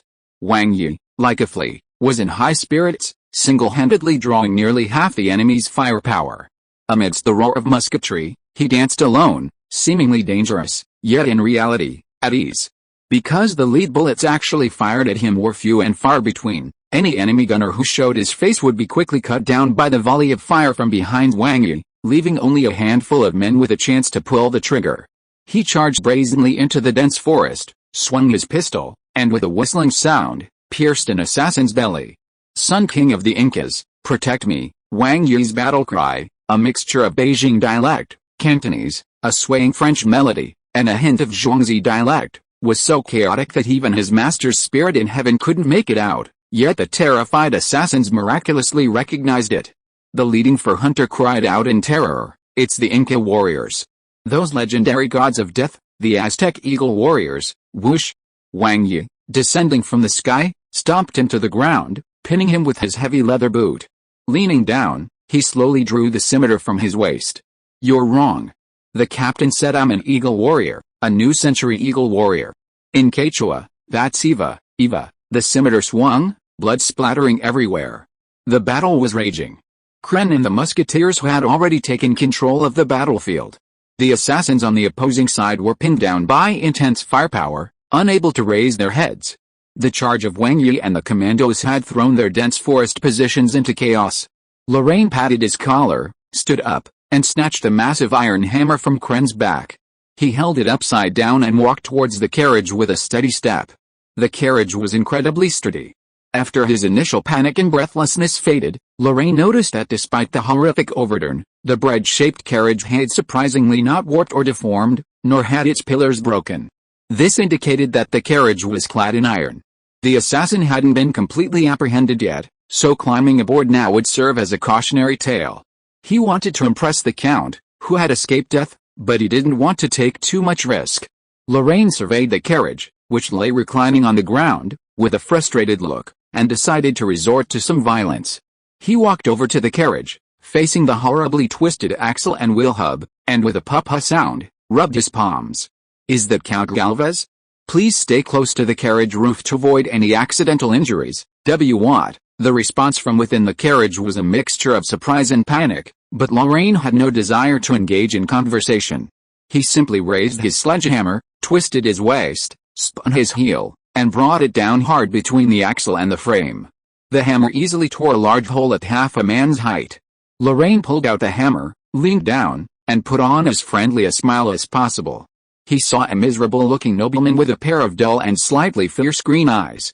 Count Galvez, I'm relieved to see you're still healthy and energetic. The Count leaned against the curved roof with his arms and legs spread wide, his face pale, covered in sweat and bruises. You are. My name is Edward Kenway, a free smuggler. Lorraine stood up and raised the hammer again. Don't worry, I'm here to save you.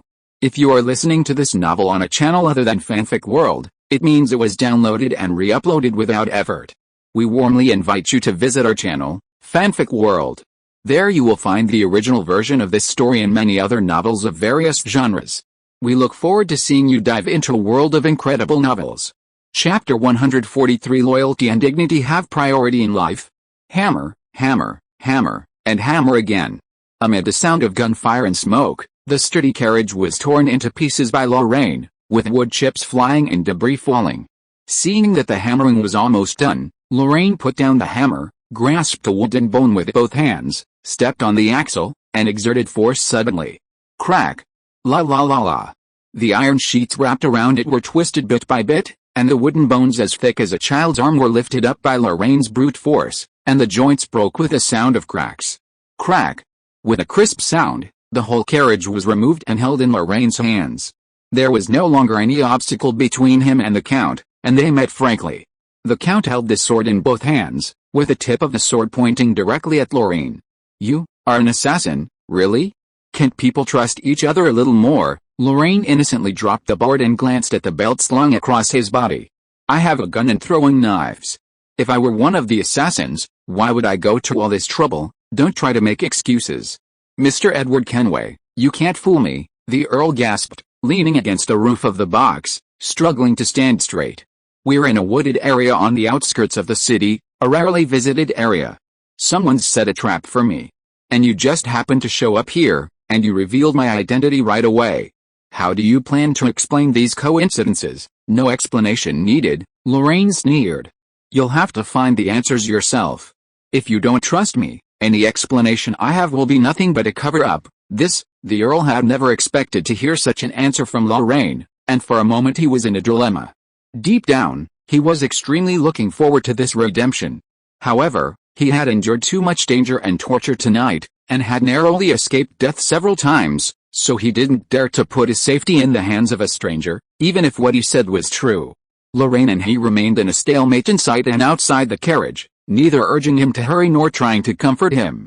After waiting for a while, Kren trotted to Lorraine, hung his beloved sledgehammer back on his back, and then reported, there were 23 assassins in total, 12 of whom were killed, 7 captured, and 4 ran away, running towards New Orleans. We injured 5, and 1 was seriously injured. Let Daniel deal with the seriously injured first, and try not to leave any future troubles. By the way, those deserters, why didn't they join up with the blocking troops in front? How dare a bunch of rabble return to the battlefield? That's right, Lorraine shook his head contemptuously. Leave 2 groups of people to guard the prisoners, and the rest will immediately support the Earl's guards to end this battle as soon as possible. Yes, Captain, all this was done in front of the Earl. The Earl listened to the cessation of gunfire and watched a large group of elite sailors march away with the guns on their backs, leaving only a small number of soldiers escorting the dejected prisoners past the carriage. His tone finally softened. Are you really here to rescue me? That's for you to judge, Count. I've said all I need to say. The Count gritted his teeth, and after a long mental struggle, he finally sheathed his sword and sat down. You have a doctor. I need treatment. Once my men are treated, Daniel will come to take care of you. They were injured for you.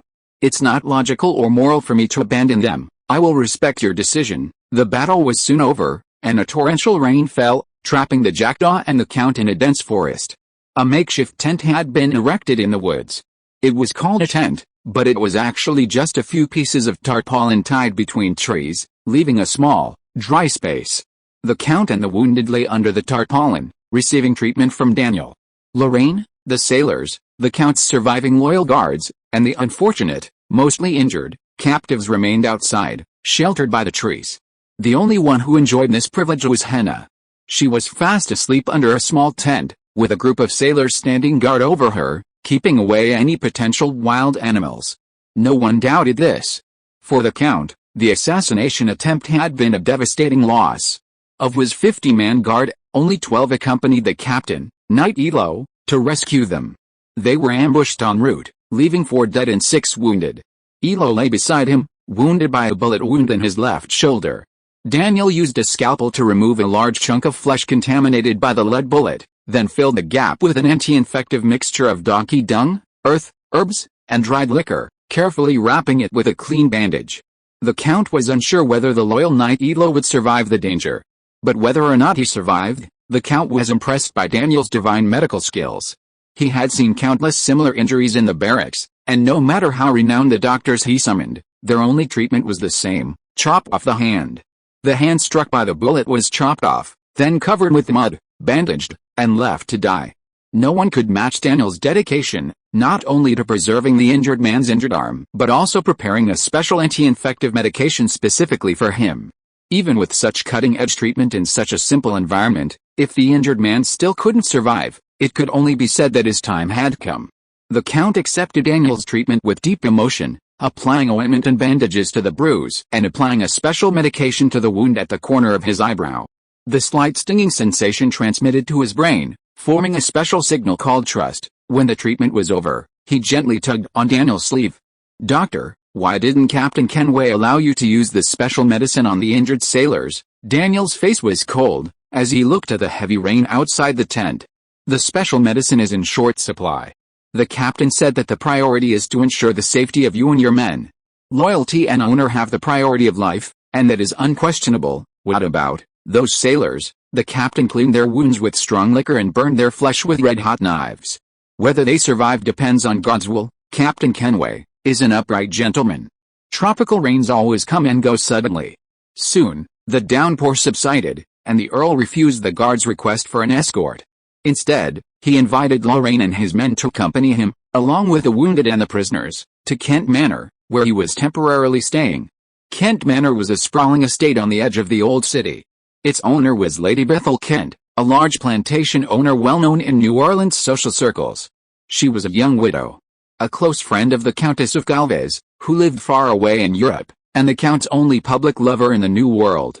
Rumors circulated that their love was deeply rooted, and that the Countess had officially blessed them.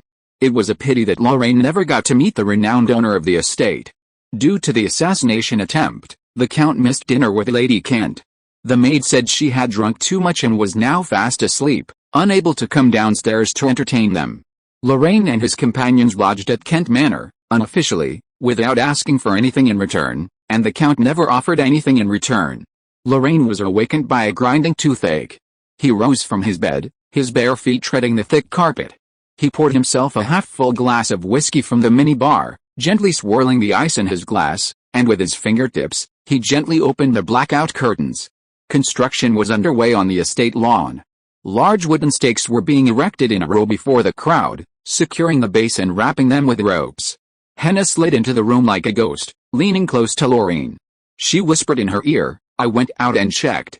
It seems they're going to torture the prisoners, the coachman, and the negligent guard. Prisoners aren't tortured in broad daylight. This is for our own people." Lorraine closed the curtains and scratched Henna's nose. "You don't need to be busy with this kind of thing. Why don't you just go to sleep?" "I can't sleep." Henna blushed and lowered her head. Lorraine had never been so affectionate to her before. This sudden tenderness was unaccustomed to her, and she wanted to run away. But running was the stupidest idea.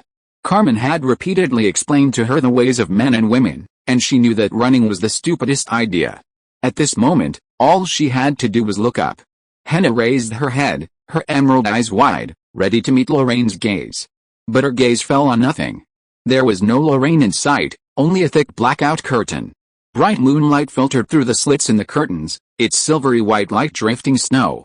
Where did they go? Henna suddenly felt a strange sense of bewilderment, as if she'd made up her mind to die, only to have her enemies vanish before her very eyes. Lorraine's invitation came from the mini-bar. If you can't sleep, let's have a drink together. Blood was about to burst from her face. Hannah took a frantic step and accidentally kicked the coat rail beside the bed, her toe aching. But she refused to stop. As if nothing had happened, she strode to the door and roughly opened it. No, no. I'm sleepy. Bang. Suddenly coming and going, Hannah tonight was like a tropical rainstorm. Lorraine, holding two glasses in frustration, watched the kicked-over coat rail sway and fall, muttering, "Really?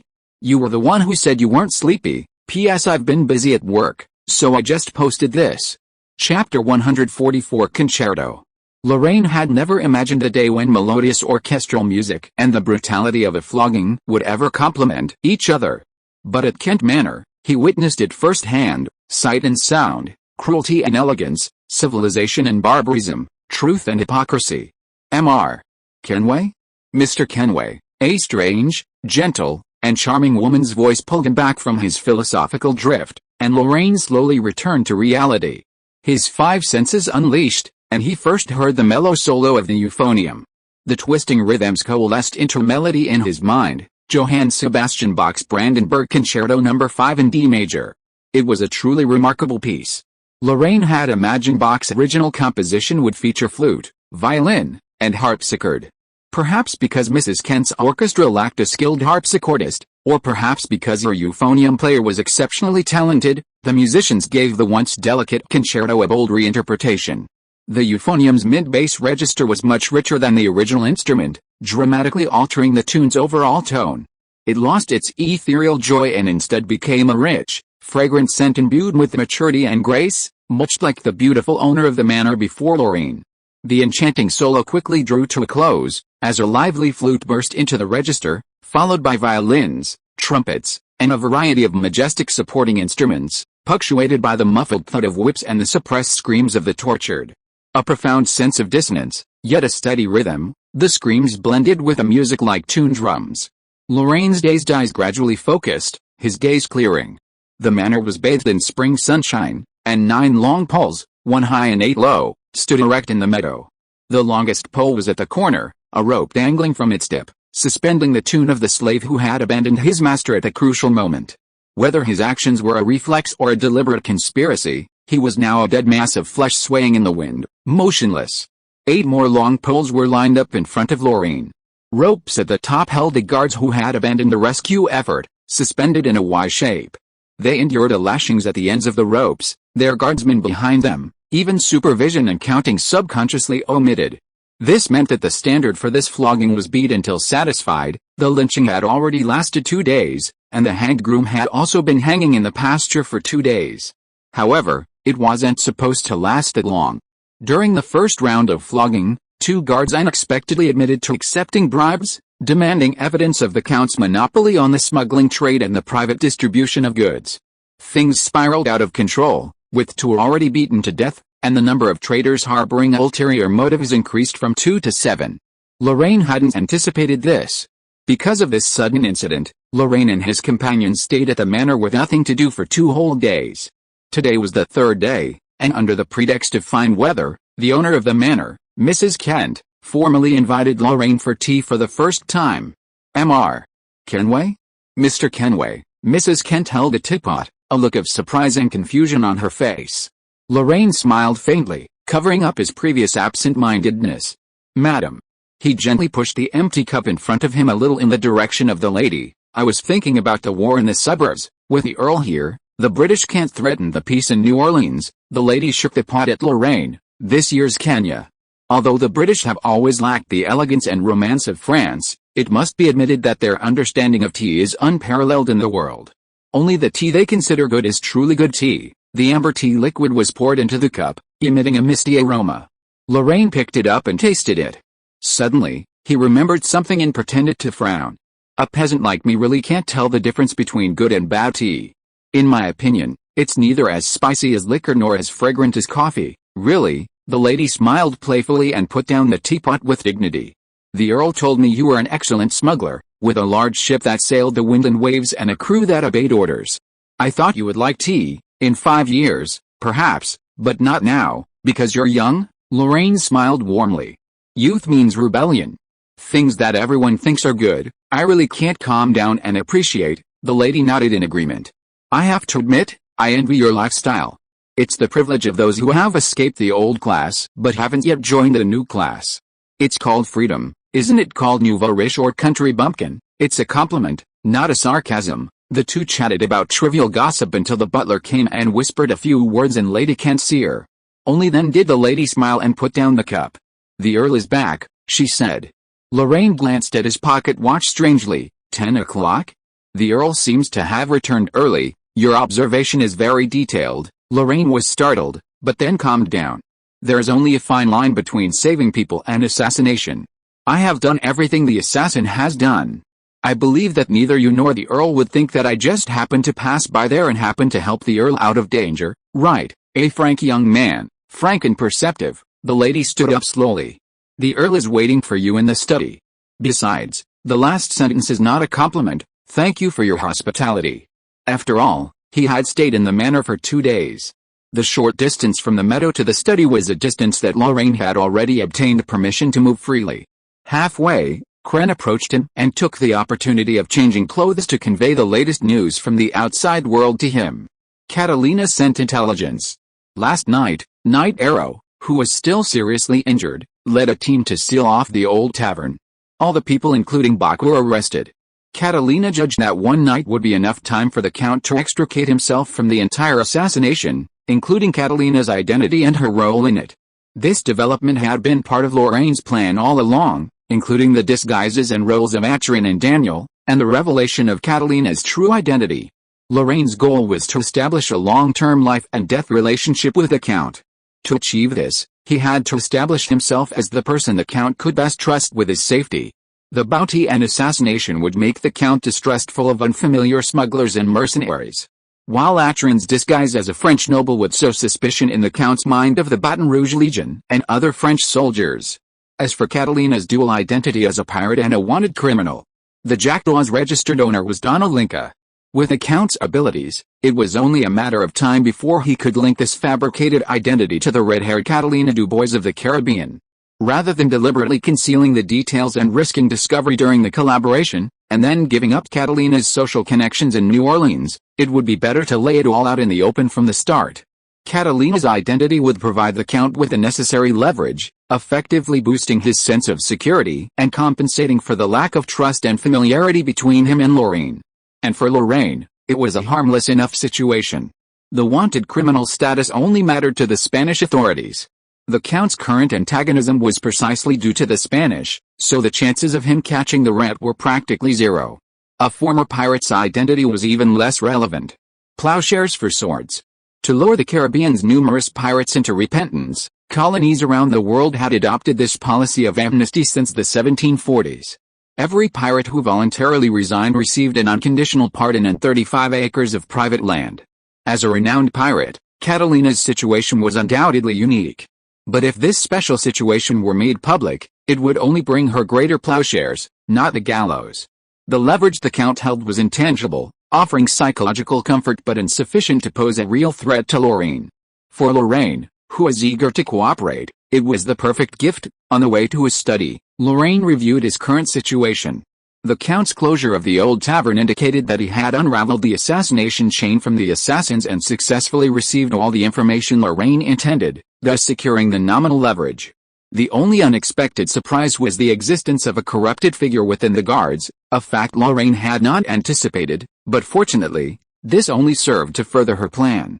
These multiple factors must have left the Count in a state of panic, fearful of the next assassination attempt and wary of the world at large. Therefore, Lorraine, having rejected the old tavern's invitation, saved the Count's life, demonstrated his fighting prowess, and possessed the leverage the Count possessed, was undoubtedly the most suitable candidate for protection. This unscheduled meeting was likely intended to extend an invitation to Lorraine. As the saying goes, 99 steps of 100 are enough, and only one more step remains to complete the task. Thinking of this, Lorraine secretly clenched his fists. The first step in the plan to recapture Joan of Arc was about to succeed. This meeting would determine the future rewards. P.S. In Western music history, commercial orchestras are generally considered to have emerged in Britain between the 1840s and 1860s. However, Orchestral music, as a magnificent form of musical expression, had existed for at least 200 years before that. During the Hanoverian dynasty, private orchestras were its primary form.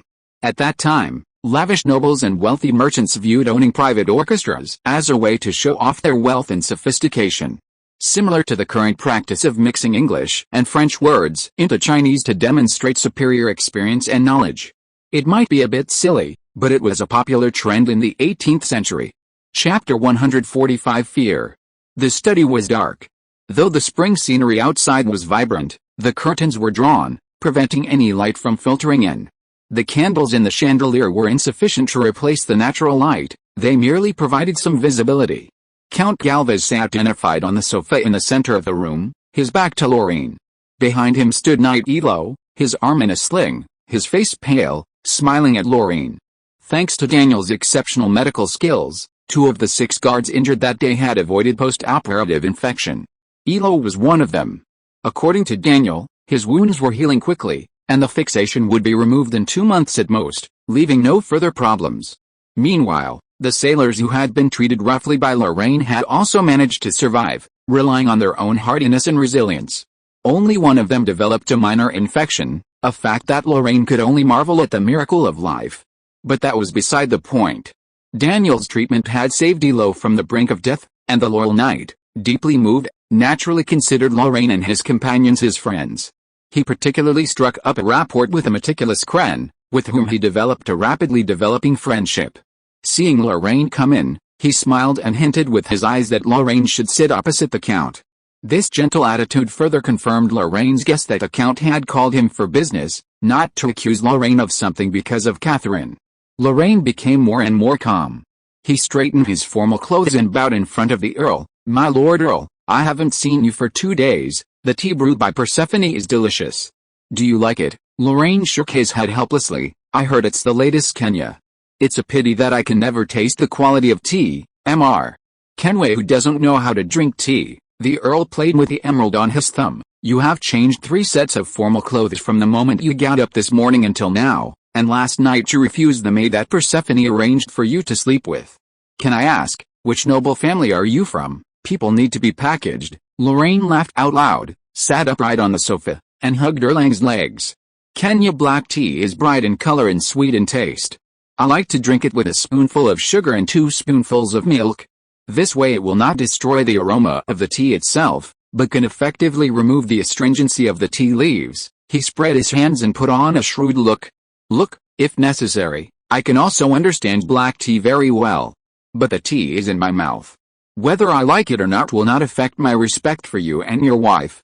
"There is no need." The Count stared at Lorraine for a long time, and suddenly laughed heartily. "You have a point, thank you for your approval." The Count waved his hand.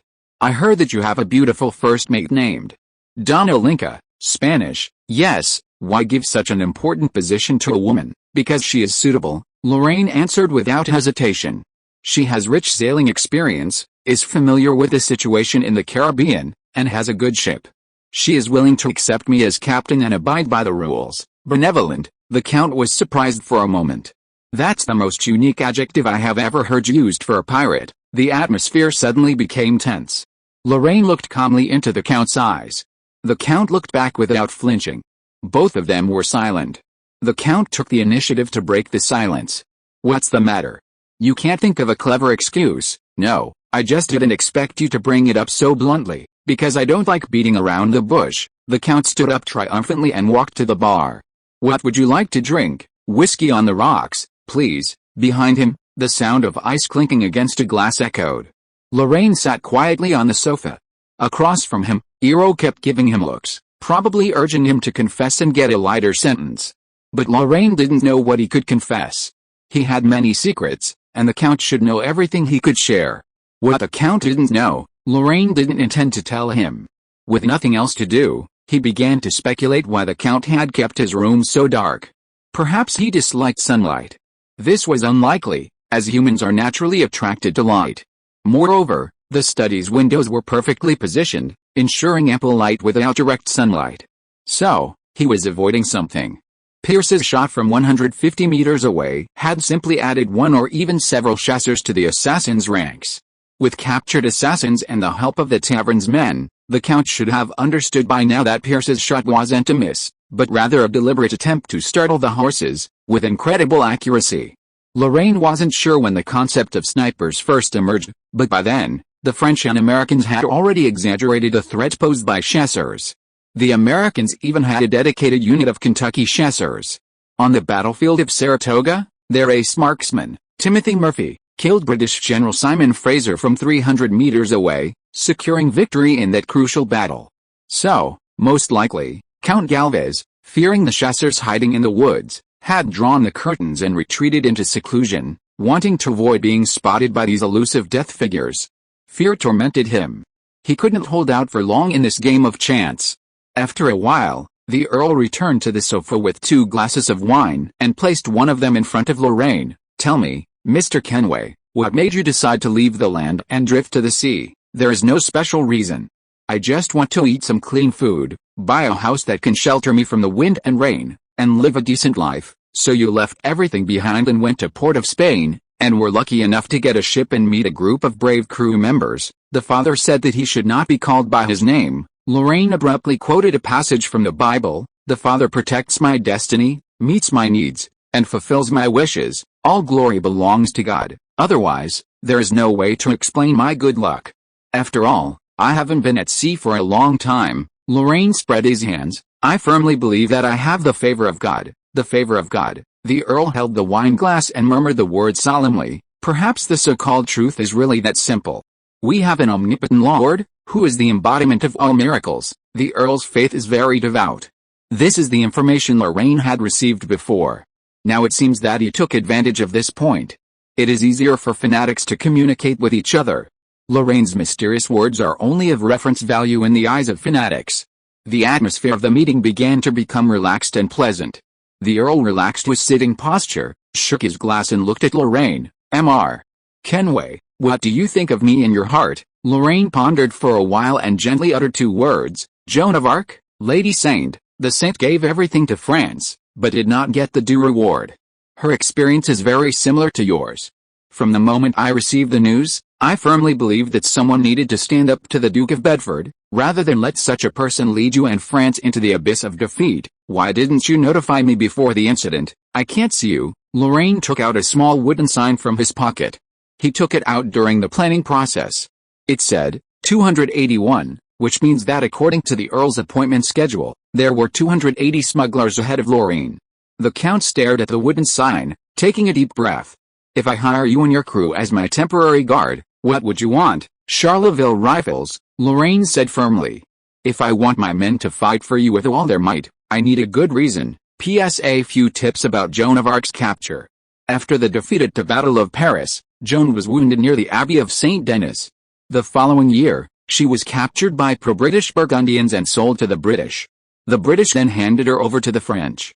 The Inquisition, composed entirely of pro-British and pro-British professors and bishops from the University of Paris, condemned her as a witch and heretic in Rouen and burned her at the stake.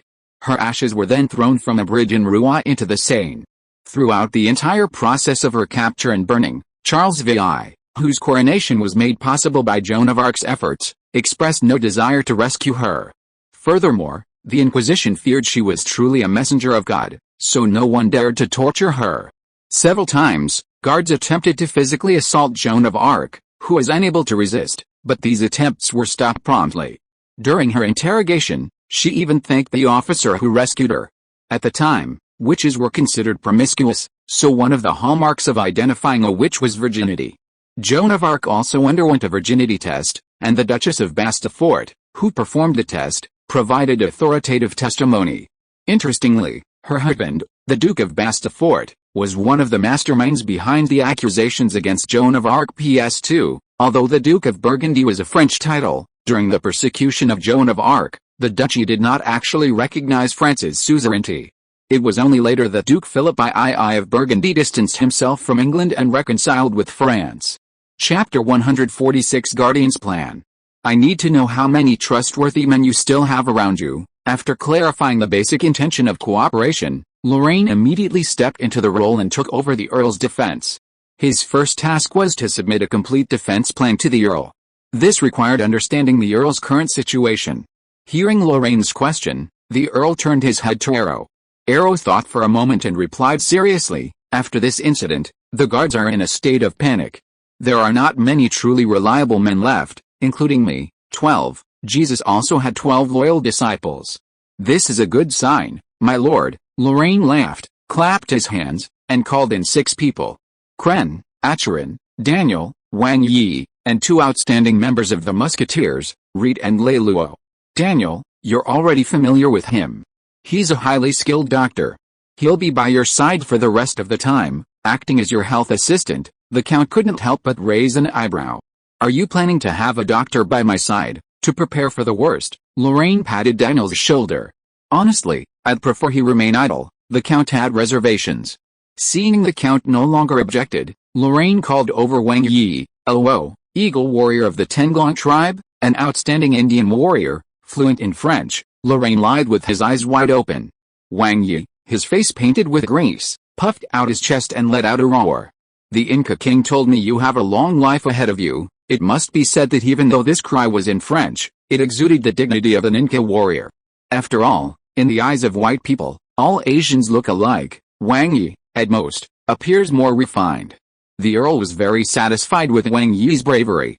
He had also heard about his legendary deeds of breaking the enemy's formation single-handedly from the captives, so he squinted his eyes and asked, "An Aztec warrior, what do you plan to do with him? You lack a coachman, and Indians are very good at driving animals. He will be your full-time coachman for the next period of time. I have to admit that this arrangement suits my taste better than the doctor's." After driving Wang Yi aside, Lorraine called Reed and Lei Luo. "They are 2 warriors on my ship. They are similar in height, build, and hair color to you. My lord Earl, from today on, you will be equipped with 3 identical carriages for going in and out. Your carriage is random, and they will sit in the other 2, stand-in. It should be said mirror image, the word is more appropriate." After introducing the stand-in and entourage, Lorraine called Kren to his side. "Kren, my bosun, will lead 30 musketeers, working alongside Knight Herald, to form your inner and outer guard for the next phase. They have a lot in common, and I'm sure there'll be a rapport." The Count glanced at Herald, and seeing him nod silently, he asked Lorraine, "Wouldn't a group of sailors forming a guard be too conspicuous?" "That depends on your opinion.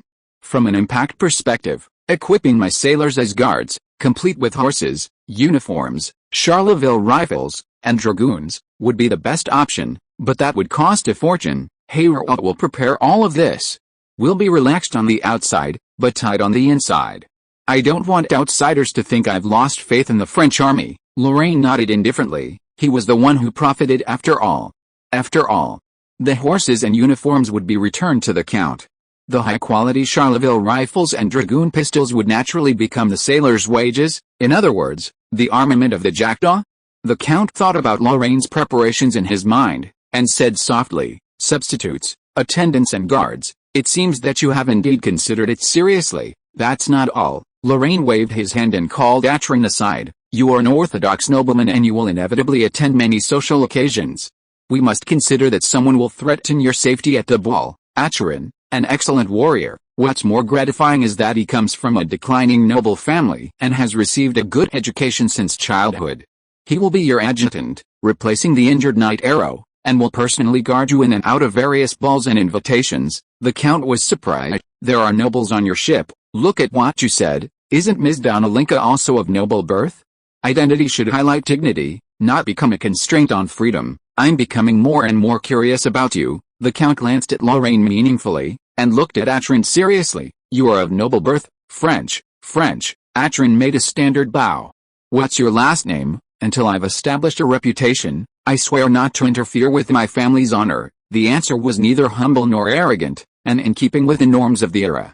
Smugglers, while engaging in illegal activities, often acted no more noble than pirates. Pirates were forbidden from mentioning their surnames. In most cases, they were known only by nicknames and given names, such as Catherine the Red, Edward the Blackbird, and the pirate Prince Bellamy. Many smugglers of noble birth followed suit.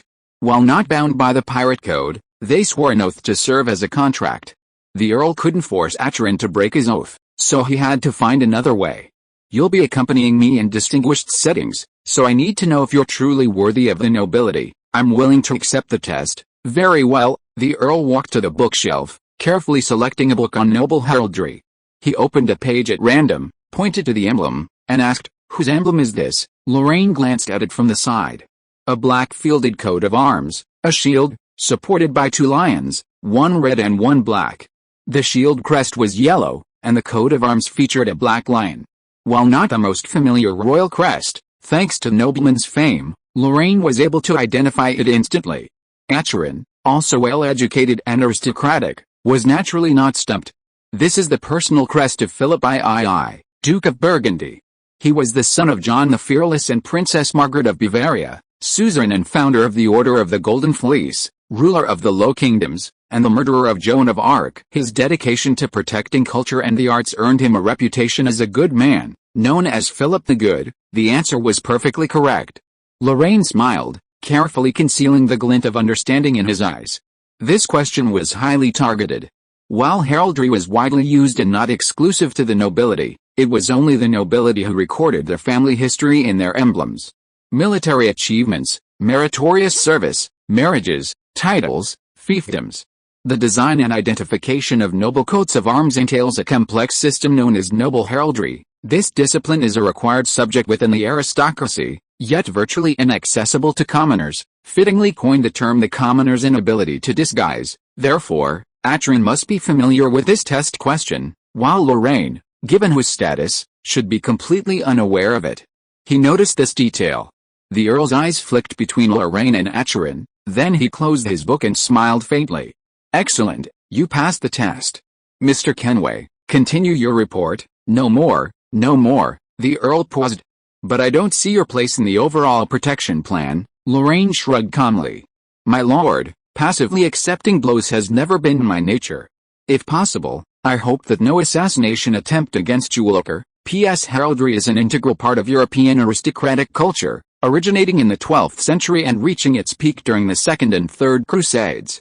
Its primary purpose was to distinguish friend from foe.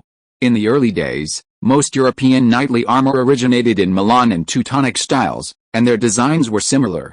To distinguish friend from foe, knights favored distinctive designs and colors on their armor, steeds, and shields.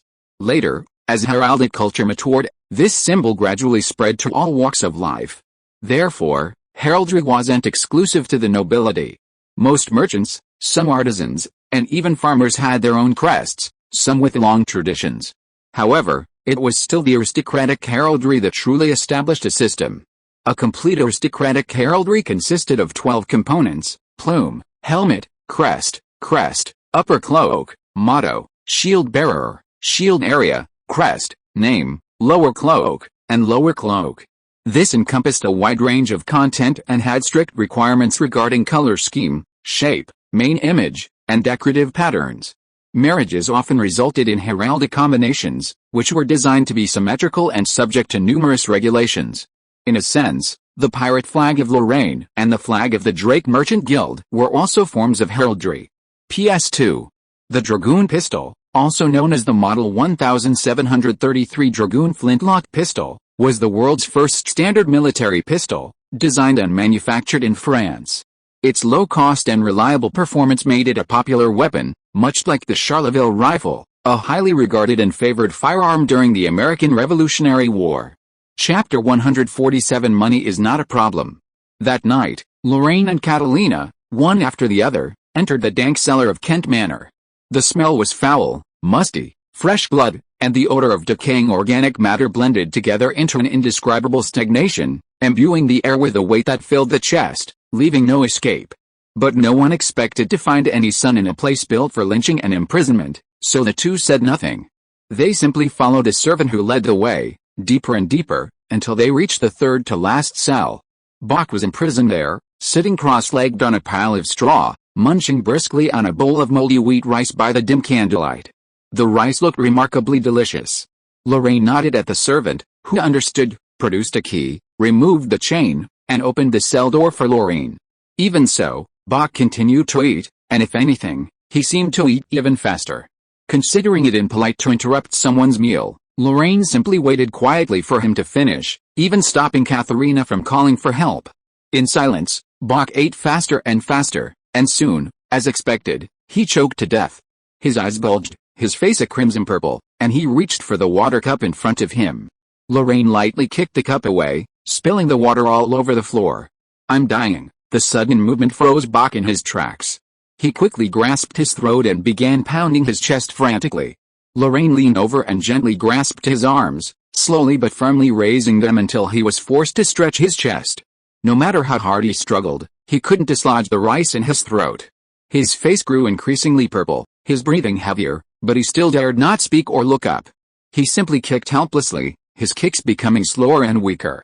The moment he stopped, Lorraine suddenly released his hands and kicked him hard in the stomach. Bach flew backward, slamming into the wall with a thud. Blood, stomach acid, dried up, and softened rice gushed out of his throat. He sprawled on the ground, coughing furiously. He struggled to crawl over, lying at Lorraine's feet and trying to kiss the tip of his shoe. Lorraine coughed in disgust. Mr. Bach, is the barley rice good, Mr. My lord. I've told you everything I know. There's no need for torture. I really don't need it. I know what's best for the situation, I know you know what's best for the situation, but that's exactly why I hate you. Take them away. The old tavern's inhabitants were quickly led out of the cellar by the guarding servants. Bach's wife and daughter, among them, were piled into a large carriage and slowly driven away from Kent Manor. Inside, Bach, holding his wife, glanced with lingering fear at Lorraine, who had been smoked out of the carriage and was now sitting next to the coachman. Red-haired, that terrible gentleman is your new employer. In order to redeem you, the captain paid £300 to the earl. Catalina took a little girl of 8 or 9 years old into her arms with pity, and whispered, if I hadn't learned that my goddaughter was also sent to Kent Manor, I wouldn't beg the captain to save you. Kate is my angel, I always knew. You don't know. Catalina glanced at Bach. You are too quick to speak. In order to drag the captain into the water, I did this to protect myself. Telling Count Galvez that the people who rescued him were a group of pirates will not absolve your crime. To be precise, this is called harming others and not benefiting yourself. If the captain was not clean, there would not be a wanted warrant for him in the entire New World. He would have been hanged on the sand island in the Delta, and I and my new companions on the ship would not have been spared. Old friend, you did a stupid thing. Bach's face flushed. You stole my information first. Your captain used my information to gain merit in front of the French. I didn't expect you to come to save me, but we are here. You're here. What do you want? I just don't want kind little Kate's life to be ruined because of her foolish father. As for my captain, he's now the Count's bodyguard. You want to use me to gather information that's damaging to the French? Yes, but I was captured by the French and released unharmed. No one will trust me anymore. I know you're not the only one in the city running a life-buying business, but you're the best. You'll always find a way to gather information from other sources. The captain said money isn't an issue. Money isn't an issue. Having established a stable channel with professional intelligence dealers, Lorraine quickly felt the difference. News from all over New Orleans, and even from the northern suburbs, was constantly flowing to the Jackdaw. Without leaving his home, Lorraine had acquired most of the information on the key trending topic. Alves, Bach handled the first stage of refinement, while Carmen and Noah handled the second. The intelligence delivered to Lorraine was highly targeted, and every piece of information was directly related to the Count's life. Lorraine's self-directed assassination truly stirred the stagnant waters of the New Orleans defense. Everyone believed a French noble had murdered the Count, and demons and spirits were aroused, with ghosts and demons roaming the streets of New Orleans. The British were the fastest to act. Through their Indian allies, they offered a high reward at a Native American tavern. The posters attempted to disguise themselves as members of the pro-French Chitimacha tribe, but the disguise was poorly executed, and tipsters easily revealed their identities to be the pro-British Blackfoot tribe. They offered a reward of 100 for rifles, 30 of which were used as deposits and were divided equally between the two smaller tribes. Lorraine immediately relayed the news to Cren and Atcherin at Kent Manor, urging them to step up their security. Meanwhile, the Jackdaw sailed upstream, following the mighty Mississippi River, into Lake Pontchartrain north of New Orleans. News indicated that the Indians had targeted the route the Count used to travel between the battlefield and his barracks, planning a two-pronged attack from both the lake and the forests surrounding it. To ensure their chances of success, the British even provided them with several light artillery pieces, likely mounted on canoes. The presence of these artillery pieces rendered Lorraine's cautious escort plan largely useless. If they could easily launch an attack on the Count's convoy, even a simple 4-pounder of Army light artillery, supplemented by scattershot, would easily crush the Count. Lorraine urgently needed to locate these artillery pieces and eliminate the threat. With this mission in mind, the Jackdaw began patrolling the lake. Lake Pontchartrain was a vast lake, nearly 40 kilometers wide from north to south and even longer from east to west. It was devoid of islands. Its waters were calm and tranquil. However, Lorraine searched all day and found no Indian canoes, either docked or sailing. Had the attack not yet begun? Or had they simply missed it? While pondering, the Jackdaw gently veered out of the way of an oncoming sloop. Watching the boat's receding sails, Lorraine suddenly had a second thought. What if the cannon wasn't a conspicuous canoe at all? Lake Pontchartrain was rich in fish, and the surface was dotted with sails and fishing boats, mostly owned by fishermen from nearby cities, without markings. A modified vessel with makeshift guns hidden among them wouldn't look out of place. However, it was well known that Indian sailors were a rare species. They preferred a down-to-earth hunting life to floating on the water, even fishing in their own canoes. The possibility of a single Indian-managed canoe was too low, which was why Lorraine hadn't considered it before. But what if the British themselves intervened? Was it possible? Lorraine quickly ruled that possibility out. Assassinating an enemy commander during war was a despicable act that no noble could tolerate. It could easily lead to escalation, making senior officers on both sides feel insecure. Therefore, the British would never commit their own soldiers to such an incident. Their maximum operation is to hire pirates or privateers, and in the process of hiring, they have to hide themselves, just like the assassination that Lorraine is facing. The Indians of the Blackfoot tribe are acting as the Chitimacha tribe. If Lorraine had not surrendered back in advance, no one would waste manpower to investigate the background of a person who posted a bounty. An assassination plan that is similar to the original one gradually took shape in Lorraine's mind. The Indians, who are good at jungle ambushes, set an ambush on land and tied down the Earl's convoy by the lake. Professional sailors driving disguised ships suddenly showed their claws, bombarded the land, and harvested lives. After the Earl was killed or alive, all the blame would be put on the heads of the fictitious French nobles, without being tainted by the slightest bit of foul play. Perhaps this is the real plan of the British. Chapter 148 Friends and Enemies. Team 1. Formation. Advance. Team 2. Formation. Advance. Be on guard, watch out for branches, trunks, and brush. Check everywhere, treat Indians like snakes. Like hamsters. They're cunning, far more cunning than you know. Permission to shoot. Shoot if you see anything unusual. No need to report, the barracks on both sides have blocked all entrances and exits to the jungle. The only people in the woods right now are thugs and natives. Don't worry about accidental injuries, I repeat. Shoot. Shoot. That's an order. Soldiers in azure uniforms march to the beat of marching drums through the dense forests along Lake Pontchartrain. Each team consisted of 12 men, 10 in front and 2 in the back, including 10 gunners, a drummer, and a commander. There were 50 such formations in the woods, forming 4 long, staggered columns, sifting through the jungle like a comb, eliminating potential dangers with a most clumsy method. They were from the 2nd Battalion, 3rd Regiment, of the Army of Baton Rouge. Commanded by Lieutenant Colonel Elvin, he was renowned for his meticulous approach and conservative tactics. In the Army of Baton Rouge's limited combat history, his troops had been as timid as a tortoise, achieving nothing in 2 decisive victories while recovering from a crushing defeat. During that defeat, the lieutenant colonel left a lasting impression. He was not eager to take credit for his comrades' charge, nor did he waver in their retreat.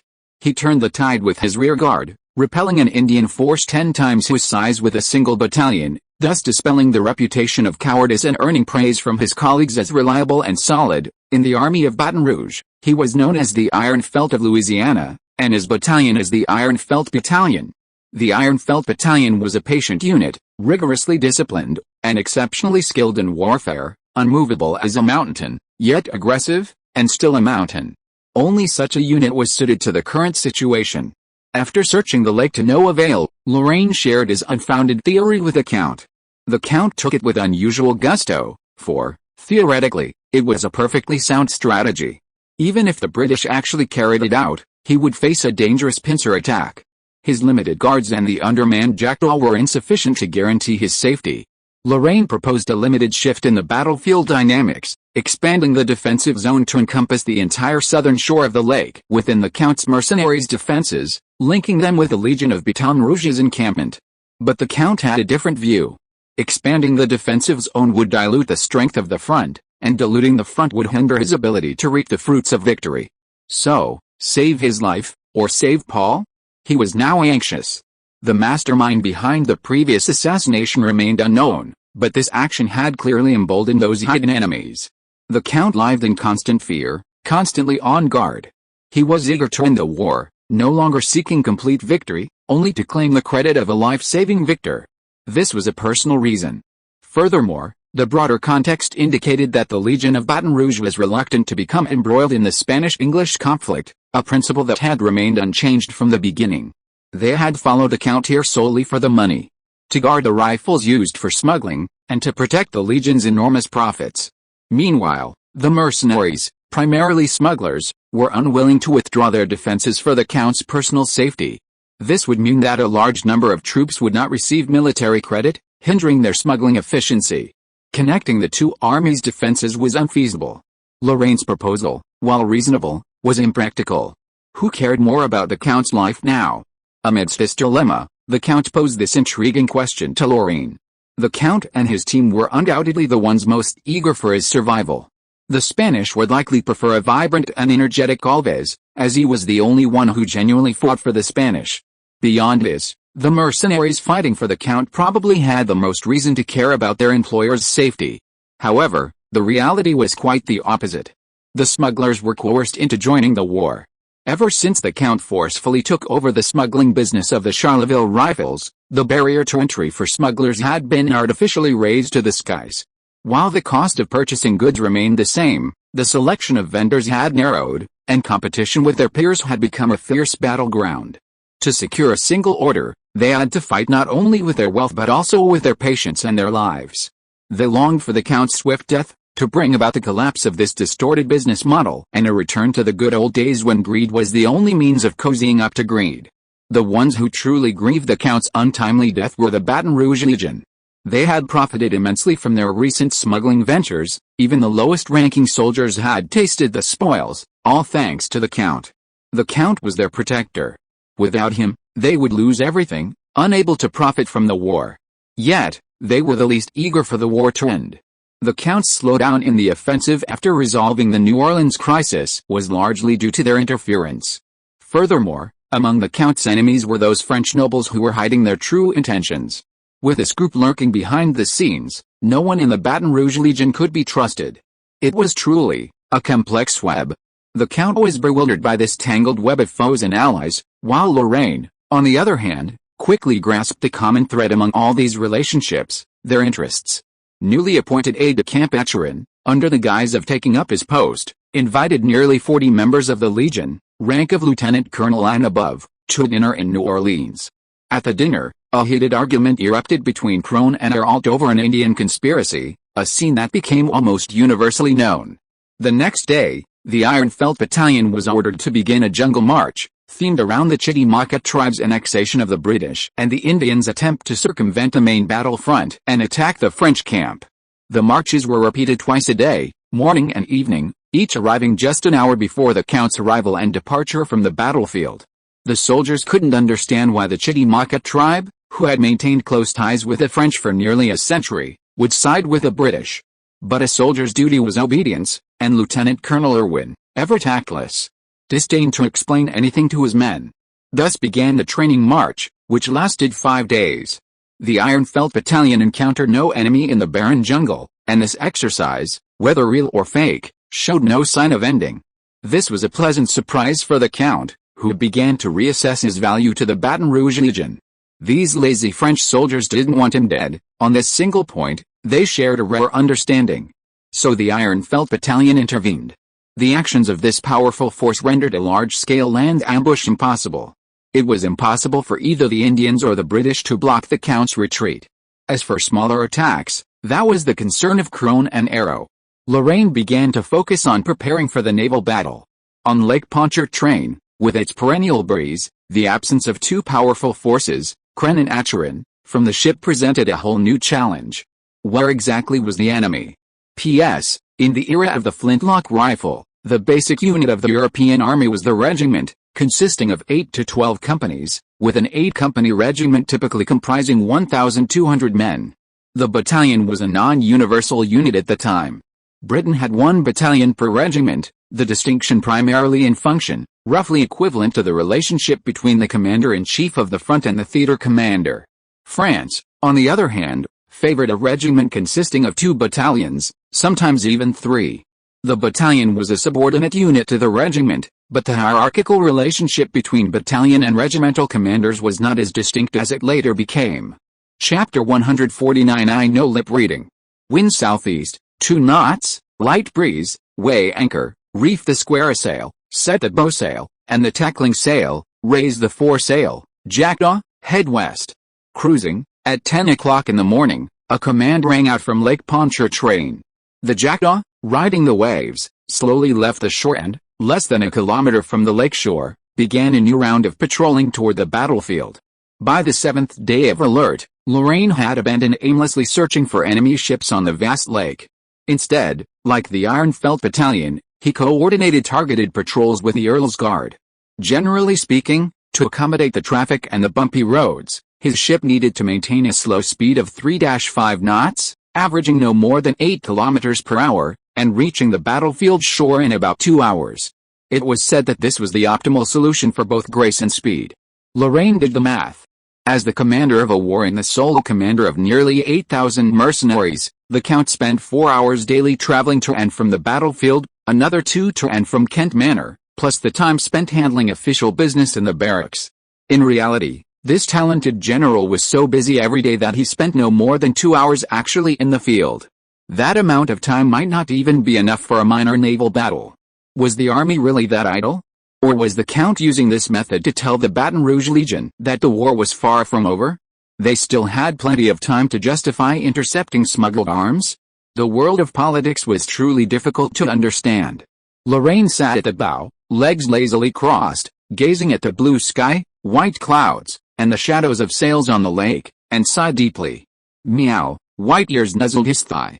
Lorraine reached out, scooped up the fat cat, and plucking its bulging belly a few times. You're so full you can hardly run. Tell me, how much did you eat today, Captain? Boat. Noah timidly stood behind Lorraine, defending his soulmate. White Ear can't get used to river fish, and he's been reducing his diet these days.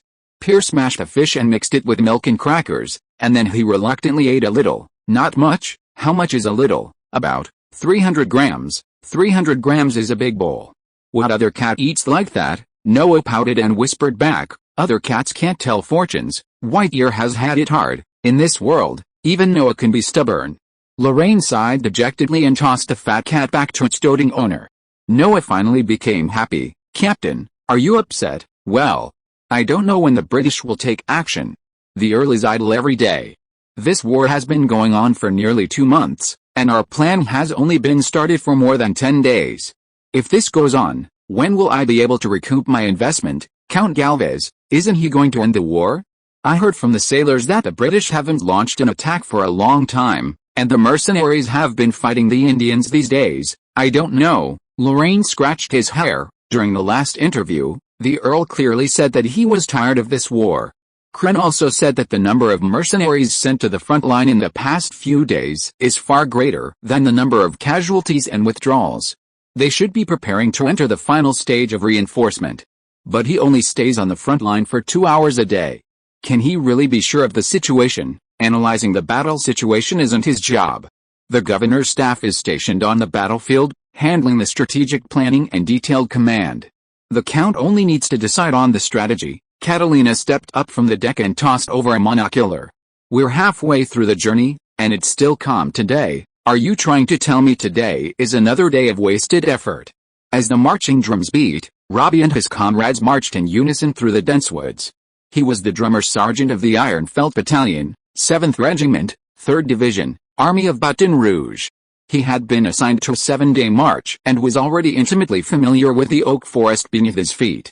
He knew where the ground was flat, they could march faster. Where the branches were thick, they needed to march slower.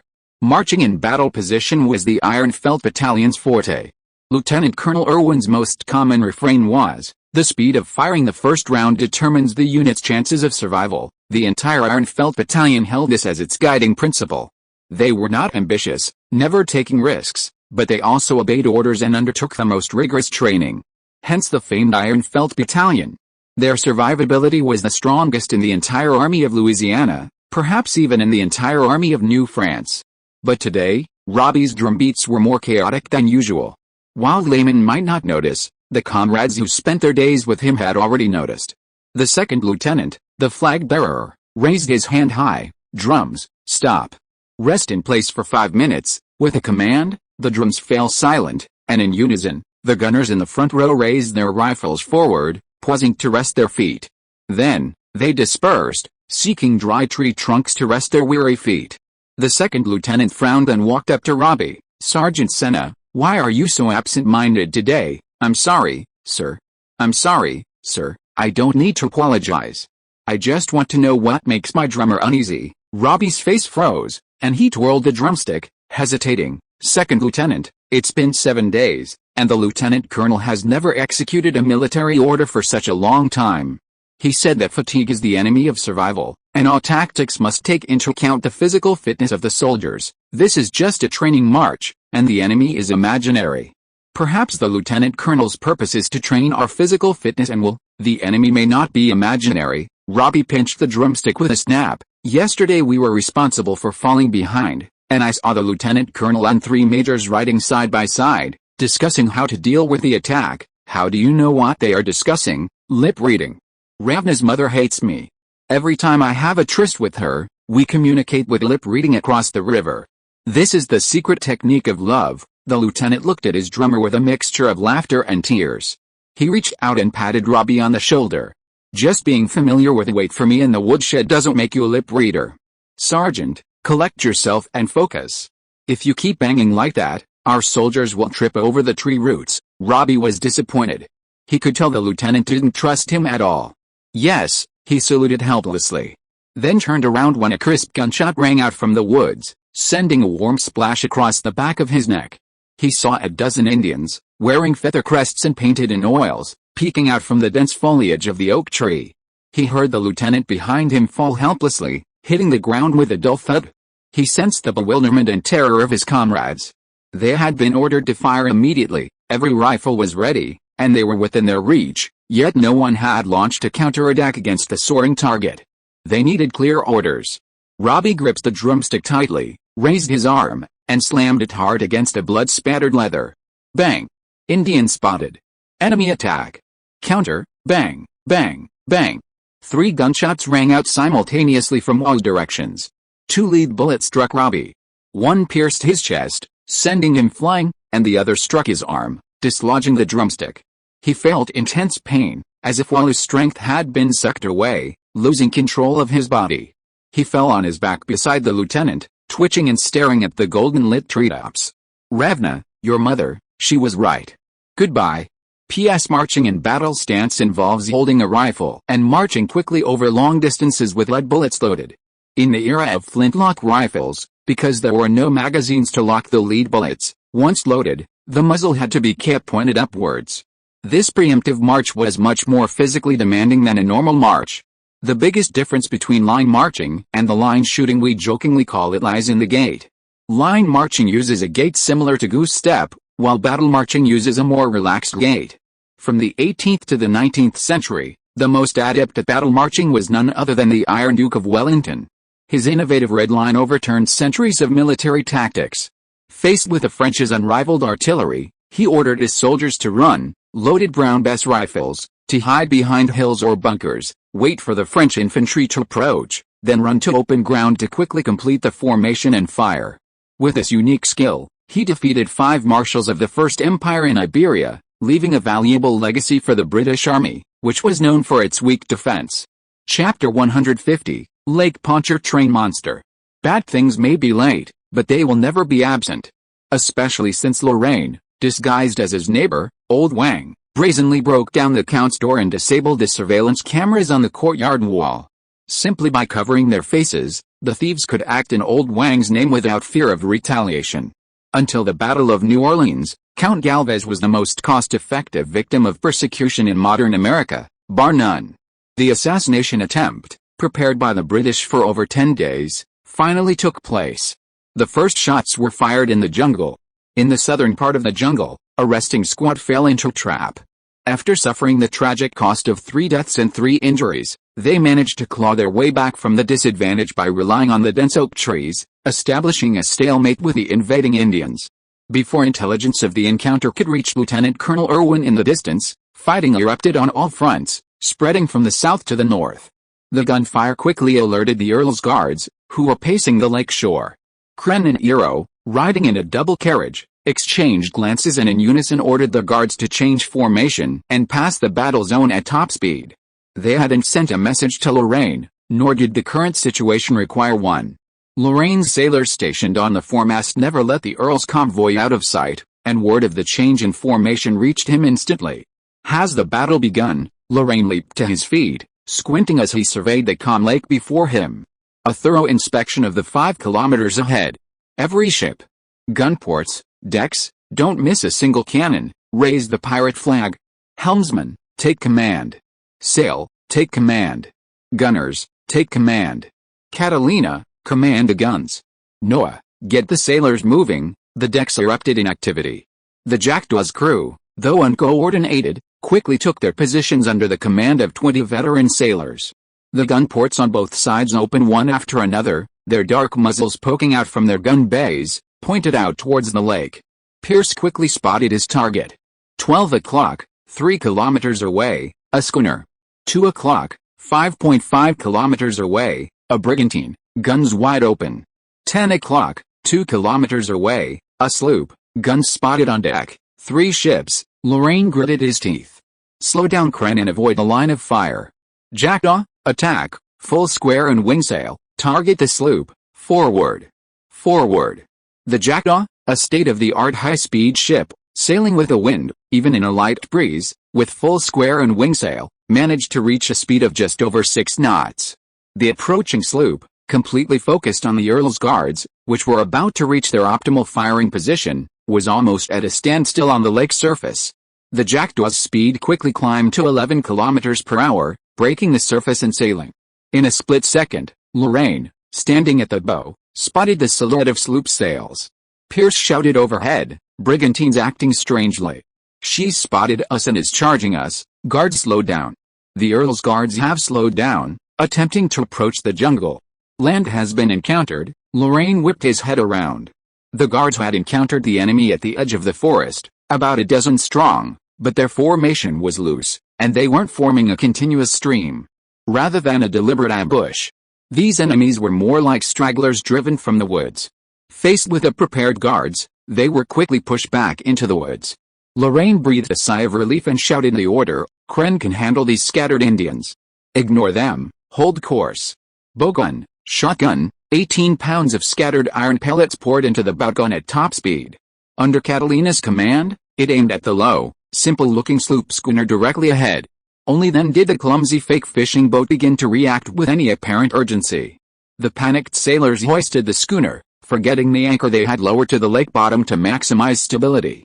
The sloop was 500 meters away, the schooner 1.5 kilometers, and the brigantine 2 kilometers.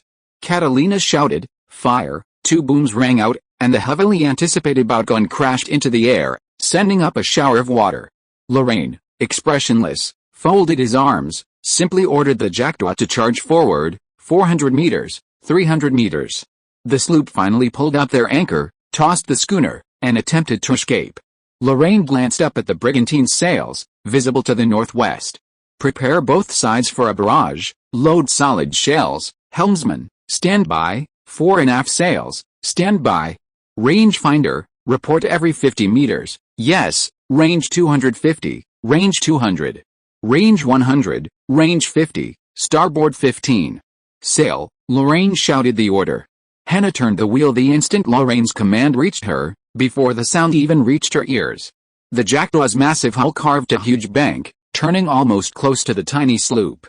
Huge waves surged across the lake, gripping the tiny silhouette, lifting it higher and higher. Full port fire, fire, boom, boom, boom, boom, boom. 10 12-pounder guns fired in unison, blasting the helpless sloop from a distance of over 20 meters, at almost equal altitudes. Lorraine witnessed the despair on the sailors' faces. That expression didn't last long. With the right timing, location, and people, even if Catalina wasn't skilled in artillery combat, 2 over 10 shells still managed to pierce the sloop's hull. And for a small vessel like that, even a single shot from a 12-pounder was enough to shatter her. Confirmed. Sloop, sink, commands blared from the lookout. Brigantine, range 700. Relative speed 7.5 knots, prepare to cut broadside, starboard fire, target directly in front of the water, fire. Lorraine issued an unbelievable order, and Catalina obeyed without a moment's hesitation. The jackdaw, turning, unleashed a barrage of fire upon the empty lake. 10 shells roared, shattering the water. The spray formed a mist that blocked Brigantine's path and the jackdaw's. But the two responses were worlds apart. The jackdaw turned its rudder and plunged into the mist. To avoid a collision in the fog, the Brigantines chose to continue widening their angles and making a circuitous advance. Thinking about evading the enemy by cutting sideways and bombarding the Count's fleet? There's no such thing as that, Lorraine sneered and shook his head. Go forward and flank the enemy's bow. Prepare to fire on the port side. Prepare to board. Prepare to ram. He strode down the foredeck, his commands relentless. Boarding time is 5 minutes. Noah, mobilize 30 sailors to accompany me aboard. Yes, Captain. Pierce, continue monitoring the distant schooner.